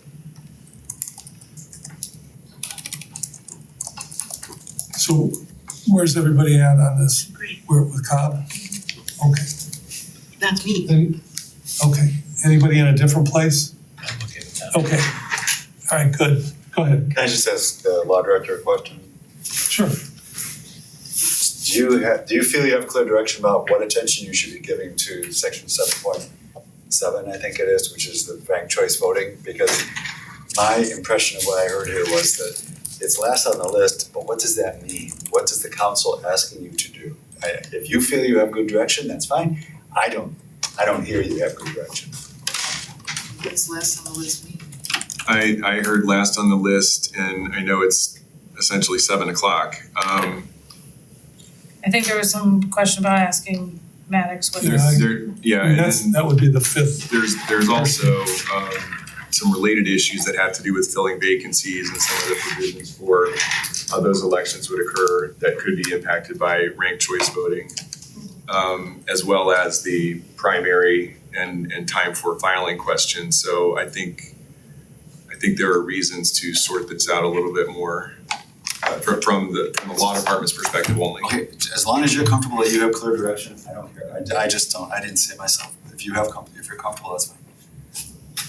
I think from a council perspective, I mean, my thought on that was take it as is, as written by the Charter Review Commission, and have the law department dig in from that perspective. Thank you, just clarification. Yeah, I didn't think anybody wanted any of the language changed. Correct.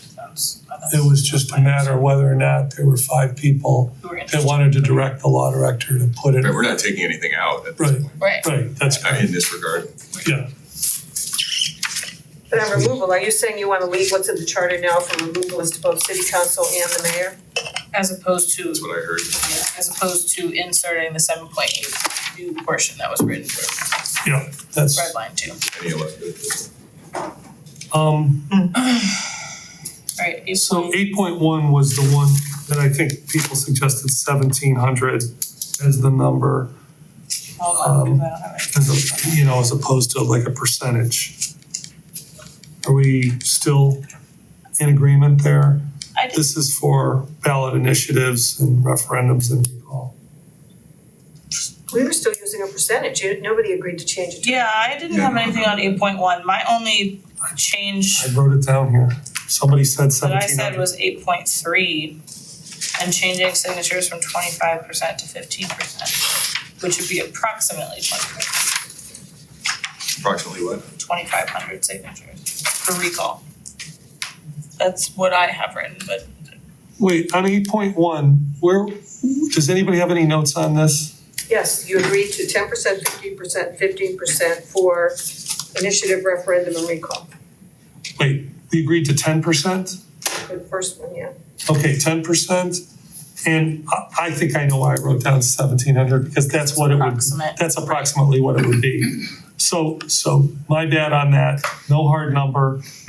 10%. So they wrote 5%, I'm sorry, the Charter Review Commission said 5%.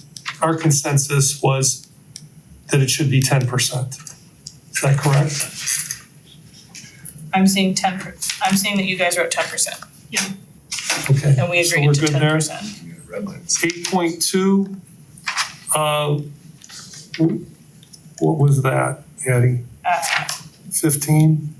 I think that okay, so in the second paragraph, it says on 8.2, the referendum, they said 10%. I think we wanted to move it up to 15. We said 15. No, they said 15. The only Okay. one we changed was 8.3 recall, going from 25% to Okay. 15%. Okay, So 10, 15, 15. So okay, we've- so recall 15.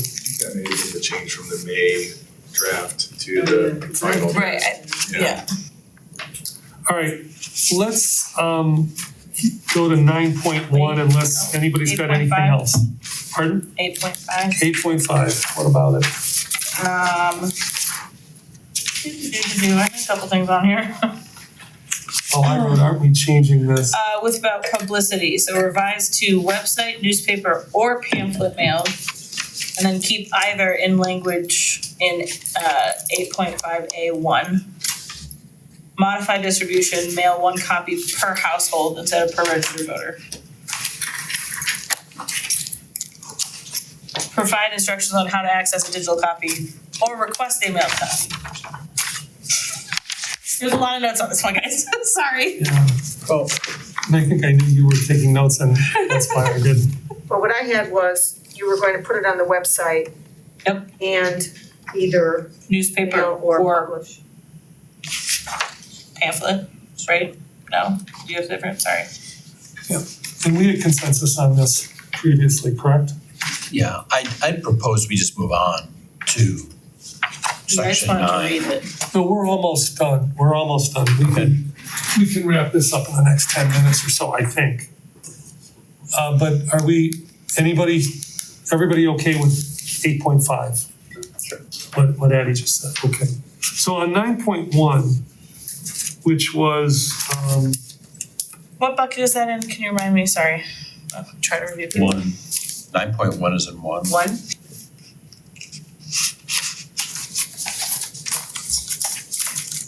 Sorry, guys. Annoying. all right, well, while we're looking for keep the going. bucket, this is Got on it. finance. And That's a different bucket. I asked the question, do we want something in here, some language that has a contingency for a temporary budget that if there's a temporary budget, you know how there's language that says, you know, our budget authority extends to getting information from the finance director, right?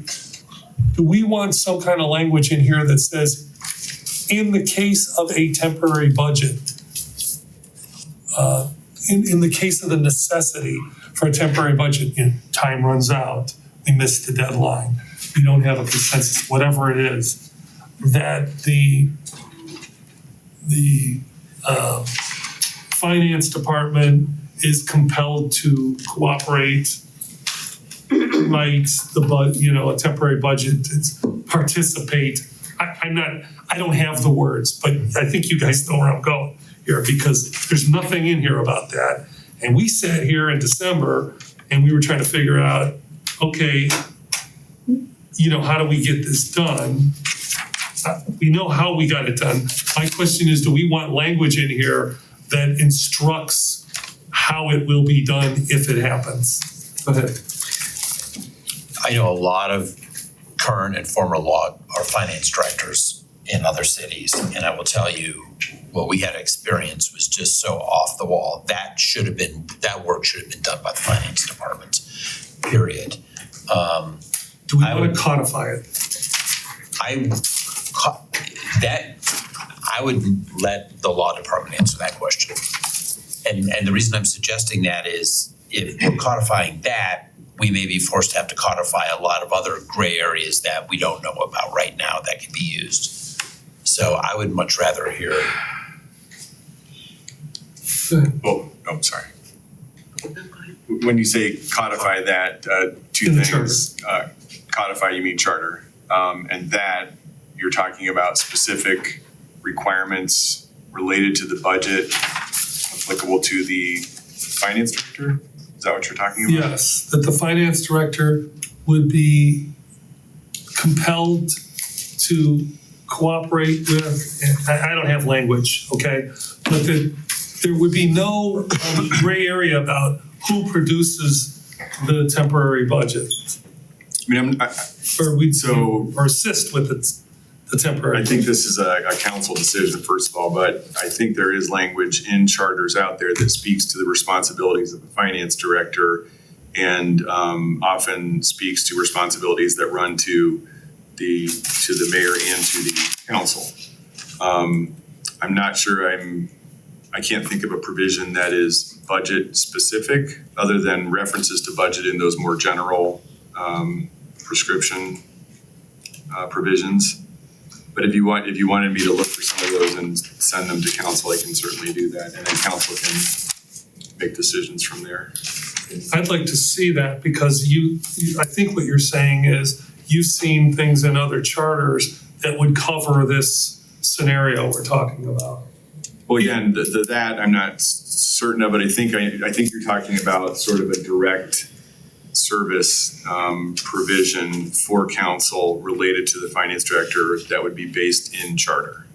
Yes. Okay, that I think that I've seen, and I can. I mean, it may not say temporary budget, but Right. it would be inclusive of that because I haven't seen it, but it might be inclusive of a temporary budget as far as.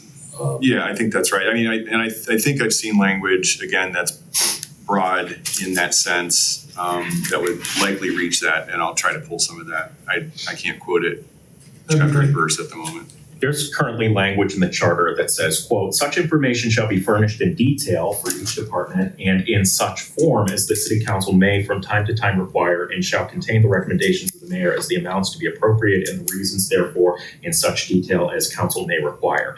So is there language similar to that could give us the ability to compel a finance department to assist us in preparing something in the form and detail that council would require, whether it's with regard to a year-long budget or a temporary budget, to ensure that if we opt for one or the other and the administration is not interested in going along with what council wants, there's that authority that would compel them to prepare it for the council. I think there's charter language out there that would tend to get to that result. I think one of the keys there is language that's maybe missing, which is as charter may require, as council may require by ordinance, because council can only act by voting. Mm-hmm. So in the absence of a vote, council hasn't required anything unless it's in an ordinance already. So that's one thing that jumps to mind with regard to that language. But yeah, I think there are some samples out there that would be useful in trying to address that need. And that would accomplish it. If council could put an ordinance together, obviously quickly, because you're looking at a scenario where, that says, the finance director will prepare a temporary budget for, then you could do that. And then if we have the latitude to do it, that's beautiful. But we need charter language that will allow an ordinance like that to be written. And that's what you could. Yeah, and like the language that the councilman just quoted, it doesn't preclude an ordinance. I think it actually presupposes that council's requirement would have to be imposed by some vote of council, at least a motion or a resolution or ordinance. But yeah, I'll look for some of that. Okay. Go ahead, Council. 9.4, appropriation and additional ordinances. When you look at the third sentence, or let's read the whole thing. At or before the first meeting of the year in which the annual budget is to be effective. So we're saying December, right? Right. Council shall adopt an appropriation ordinance. Appropriations in the ordinance may not exceed the estimated revenues of the city for that year, which is one of the reasons we ask for temporary.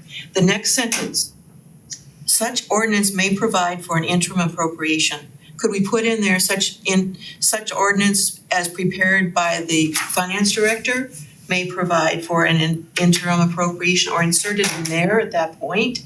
Somebody needs to prepare that interim appropriation other than Councilor Petrus. Yeah. So is that a place to insert that? I think it could, but again, I think you would want to make sure that you are sufficiently addressing the council's authority to receive information from the finance director here and or elsewhere. Sure. And by the way, I guess this is the answer to your question about the quarterly budget. Because of the interim appropriations ordinance, Right, so it's already there. Mr. President, a question for the law director. So currently the proposed language in 9.4 reads, appropriations in the ordinance may not exceed the estimated revenues of the city for that year. So if there's a scenario where, let's say that the revenues are projected to be $100 million, we have, let's say, $50 million in reserves, and a council wants to approve a budget that would appropriate $110 million, where $100 million comes from the projected revenues and $10 million comes from the reserves. Am I reading this correctly that would not be permitted, that sort of scenario? I mean, at first blush, that would be my take as a non-municipal finance lawyer. Okay. But those things can become somewhat more complicated, so you're gonna have to take that under advisement. But the common and ordinary meaning of revenues to me is revenues, as And opposed to not potentially savings. reserves, right? But I would need to look at that more closely. so we need to fix that, right? Well, Go ahead. I have notes, it says consider adding details on the use of reserves to supplement revenue and clarifying the definition of a balanced budget in this section, so. So moved Got it. to your plate, please. I mean, just so we have direction on that. Go ahead. I have a question. Yes. So for example, what if the council, majority of council, if we have authority over the budget, wants to add something to the budget for ice rink or for city services or whatever, and council votes on that, how do we get the finance department to relinquish those funds? That's for the law director, right? Yes. Mhm. Yeah, I don't, is there a charter Yeah. issue there? I'm not. So it seems to me that most likely that question falls within the scope of the research that was discussed a few minutes ago about obligations upon the finance director. I guess that's what I would say about it.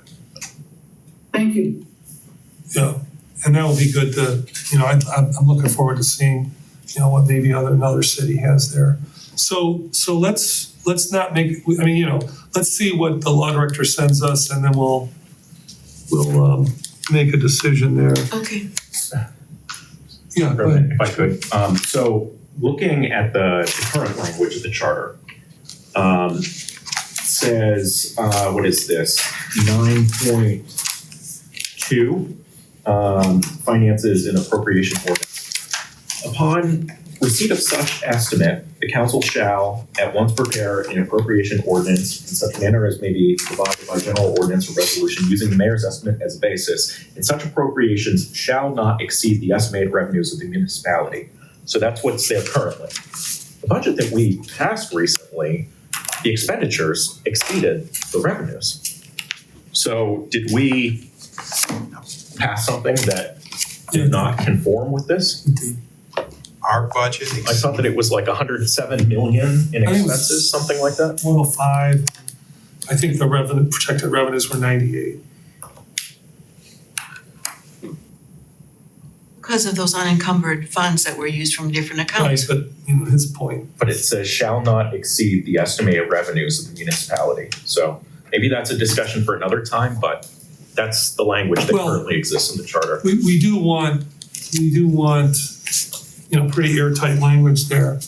I think that's why we also have that portion of adding details on the use of reserves to supplement revenue. Doesn't section 4 also address that in the current charter? Correct, that's, I think so. I'm sorry, let's finish this up. Article 10, I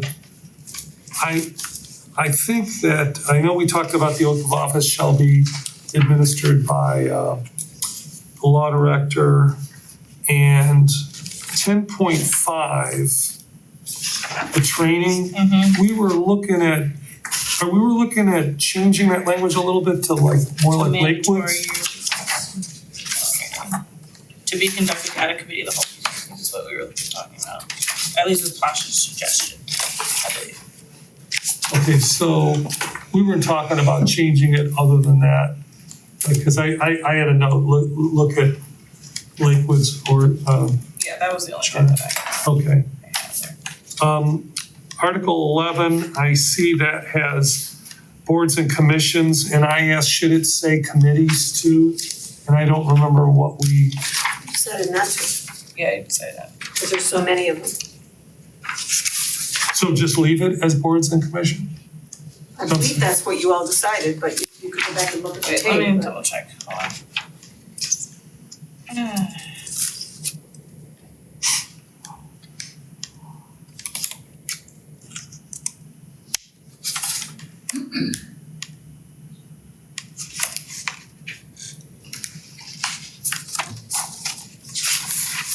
I have add the TERP committee for clarity. What about a task force? I don't see anything on task force in my word. My point was just that, you know, you don't have to put all of You the don't. potential iterations of different bodies in the charter in order to confer that status on them. I don't have any objection to committees. Yeah, the note I had is that President Kuda had asked whether committees should be under the same rules as boards and commissions. And the charter was only focusing on commissions because they have specific responsibilities under the charter, and that committees, particularly those that are advisory, would perhaps better be addressed in ordinances. And the law director noted that council may want to review the long list of committees separately from charter review. Committees are addressed in the ordinances in chapter 111. That's my note, that's all I Still got here. waiting for that report. Okay, so it doesn't sound like we need to do this and we can't address this in 111. So the last item I have on here is Article 14. Article 14 addresses the charter review process. And I thought we landed on putting a 9-member, it would be a 9-member commission. And I don't remember if we said, I know that we talked about 7 appointments for council and 2 for the mayor. And I don't remember if we wanted to put that in the charter or if we wanted that to be by ordinance. I just didn't write a note about that. Addie's got good notes. Okay. Well, I had a debate overview, which essentially says what you said. And then I said law director suggests council draft a more specific process to avoid ongoing disputes over appointment. Additional legal review is required before revisiting. So, Yeah, to the extent that that helps any, I sorry. think there also was a desire to have some timetables built in so that there wouldn't be long delays in getting the charter review commission up and running. you wanna, Well, I think the legal review may have been circulating 20 or 30 charter review commission provisions that I circulated after that discussion to all of council. I think that was the research that we were gonna provide so that you could take a look at how a number of other communities have handled it. Yeah. I could be wrong, but I think that was it. no, I've done that. I don't know about everybody else, but did we want the number in there, 9 commissioners? Do we want 7 appointed by council to? I think we leave it up to council to determine by ordinance rather than bake it in the charter. What's it? The number of members. Be it 5, 7, 9, 11, 13, 13. 15. Do 13. So having a number in the charter is common. Would you agree? Yeah, I think it's more common than not. And, you know, like, my thought is, this shouldn't be so contentious, and we shouldn't leave it to,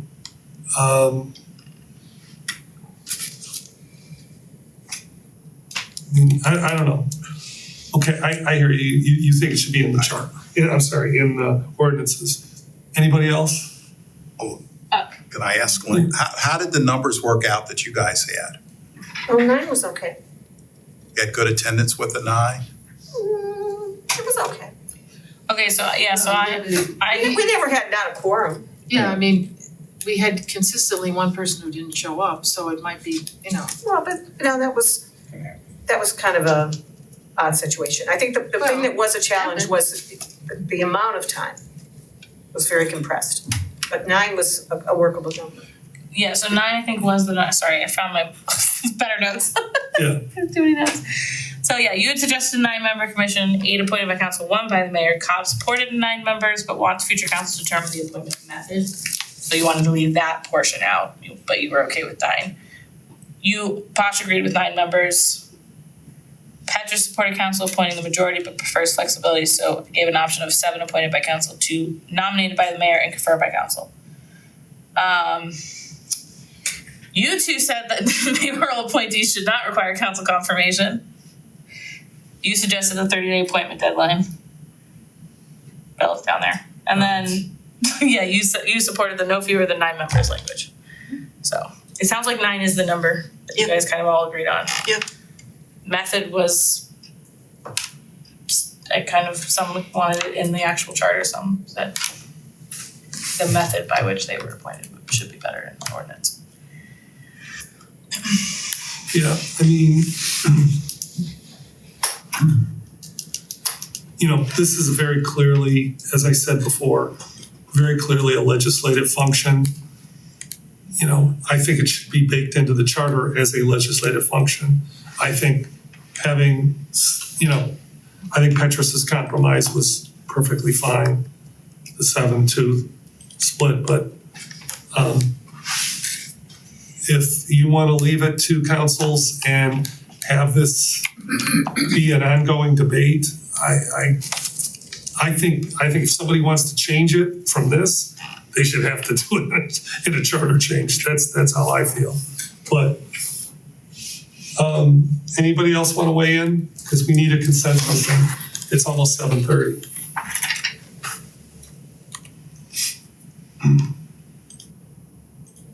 There is consensus on the number 9, it appears. There it is.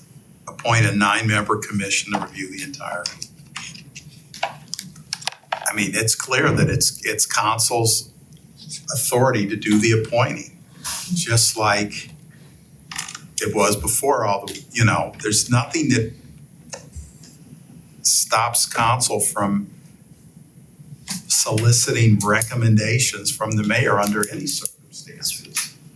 You'd have to specifically put in this charter provision, where's the effect that under no circumstances shall council, give the mayor any ability or authority to make recommendations as to who these 9 members are. No, so nobody's even talking about that. So I hate to call that a straw man, but that's just there's nobody talking about that. So I think the question is, do we put a number in as far as council? I definitely think council should always have the confirmation authority on anything that's not coming from their body. Go ahead, Vice President Russell, you started it. I agree. I think it should be council's choice. So the question is, do we want to put more in the charter than just the number? I would like to leave it the way it is with the 9 because it says council shall at least once during every 10-year period by ordinance or resolution appoint a commission. So if somebody thinks that the mayor should have appointment authority, then you do a resolution or you do an ordinance. This also says if we choose not to go that route, council will appoint all 9. With the way that I'm reading that, am I reading it wrong? Like whatever future council could decide to appoint. Yeah. No, that's basically what happened, a couple of years ago. Right. We voted, the members that were there at the time voted to create a piece of legislation that decided how many appointments council makes, but,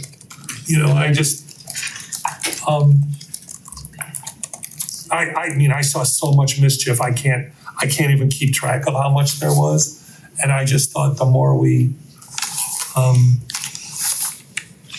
just kind of specified things, the better. But obviously, if there's not consensus on that, well. So, are you suggesting specific things that are going to amend this that lock down the process more than what this Yeah, does. I would go for 7 appointed by council, 2 appointed by the mayor, and with a confirmation, subject to confirmation by council. But this just says 9 by council. This No, just this says just says 9, appointment will be determined, like how their appointment will be determined by ordinance. Where are you looking at the 9? No, it's not in sorry, there. it's 9 is not in there. You guys said that you wanted to include 9, but then. This is the proposed language that we're talking about. I'm so confused. This is in The council, 14. at least once during every 10-year period, will appoint a commission starting in 2025, and then at no greater interval than every 5 years, starting the same date, council shall consider and determine whether to appoint a commission.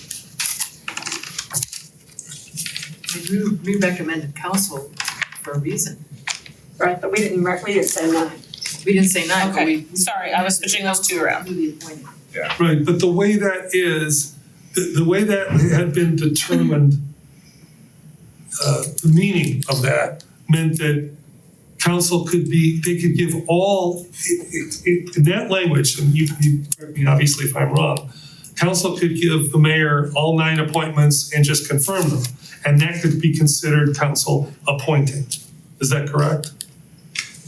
I don't know what give the appointments means. I think you could take, suggestions, and, I'll, Just say mayor nominates all 9 members and council confirms them. That could be, an ordinance saying that would not go against the language. oh, this language? Yeah, Yeah, I think that's fair. so my point is, if we put council makes 7 appointments and mayor makes 2 appointments with council confirmation, that's what it is. That there's no, right, I just want you to know now, the language that's in there is loose enough, I'm gonna just use that word as a characterization, to have it be any number of appointments for the mayor and, as confirmed by council. And that would be considered, council making the appointments. That's true. No, I just say, I don't know exactly, I don't think there's any provision, there's nothing here that anticipates the mayor making any appointments. And I was just gonna say, I think the Not anticipating it, prior allowing it. language, was from a council manager form of government with no elected mayor. And I think if you look at those charter review provisions that I sent, many of them lean heavily toward mayors appointing everybody or majority, and then there's a lot of splits. Then there's some elections. I would ask that you don't do that. But I do think that this, so I'll just make my last pitch for this. I think if you could nail down a provision that seems appropriate and spell it out now, you might avoid a lot of heartburn for future councils, figuring out if the mayor's appointing or nominating or just whispering into someone's ear and how many people are on it, et cetera. The framework that the clerk described earlier with 9, 7, 2, I would say, if it were my call, I'd say make them direct appointments. Just get out of the business of revisiting and having the opportunity to gum up the works by, arguing about the mayor's appointments.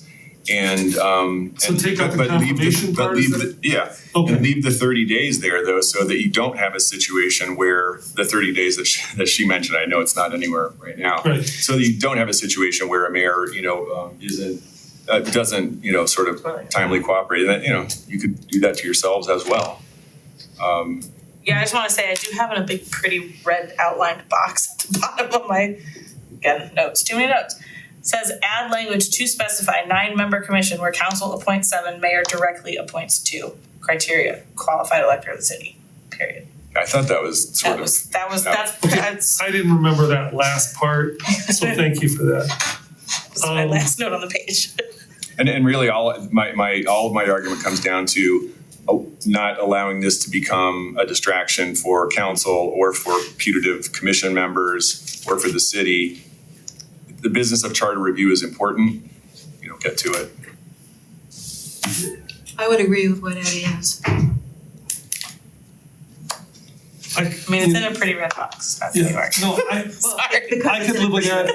I think, you know, my line of thinking comes, this is clearly a legislative function that council should not capitulate, or future councils should not capitulate unless they want to change the charter. That's how I feel about it. So the 7-2 thing without the, I mean, with direct appointments, I could live with that. It expedites it. Yeah, it does. I think the speed at which it goes matters, because this was ridiculous the last time. I mean, in every way, you know, not just the speed of it. Anybody else want to weigh in? I can compromise on that, but I still stand with, I believe that is a legislative, duty, and we should always stay with our legislative duties to be able to appoint that person. I mean, the last thing, hopefully this was the last thing I say about it. The only reason why I think the mayor should have appointments at all is because they are in the charter a legislator. I mean, they can propose legislation, I'm sorry, they're not a legislator, but they can propose legislation. And, you know, that is a bit of a crossover function. I mean, you know, the president of the United States can propose it too. They can't, you know, vote on it. Do we have consensus on the 7-2 thing? We've spent way too much time going over all of this on this particular provision. Because ultimately, we're gonna be the arbitrators, the council members. I don't wanna revisit what happened 2 years ago. No, I'm saying, do we have, that wasn't my question. I'm fine with the 9 members and 7. Okay, so we'll give that to the law director. Does anybody have anything else? Because I do not. Okay, so in wrapping this up, here's where I think we're at. I just want to make sure. This is very much a Jim Petrus move, by the way. That we're handing this off to the law department, that we would like to see maybe in a month, could we see some kind of draft of something? Is that possible? How about by the end of May? By the end of May, we see a draft, and then by the first week in June, we get legislation? Potentially, yeah. I mean, I've said before, and I would continue to say, I don't think the legislation is the hard part. I think the trickier work here is in capturing these discussions and the work that the commission did in the language of the proposed charter amendments that you would like the voters to consider. We do also have an extra Monday in June. So if we had to have a special meeting on that 5th Monday, we could. Just putting that out there. I can hear something boiling behind me. Look, I understand you're boiling behind, but at least it's every other Monday still. And then you have all of July off. All right, and look, we're still, we want this on the November ballot, right? Mm-hmm. That's what we want. In some arrangement of buckets. And, okay, so anything else? All right, this meeting is adjourned at 7:33.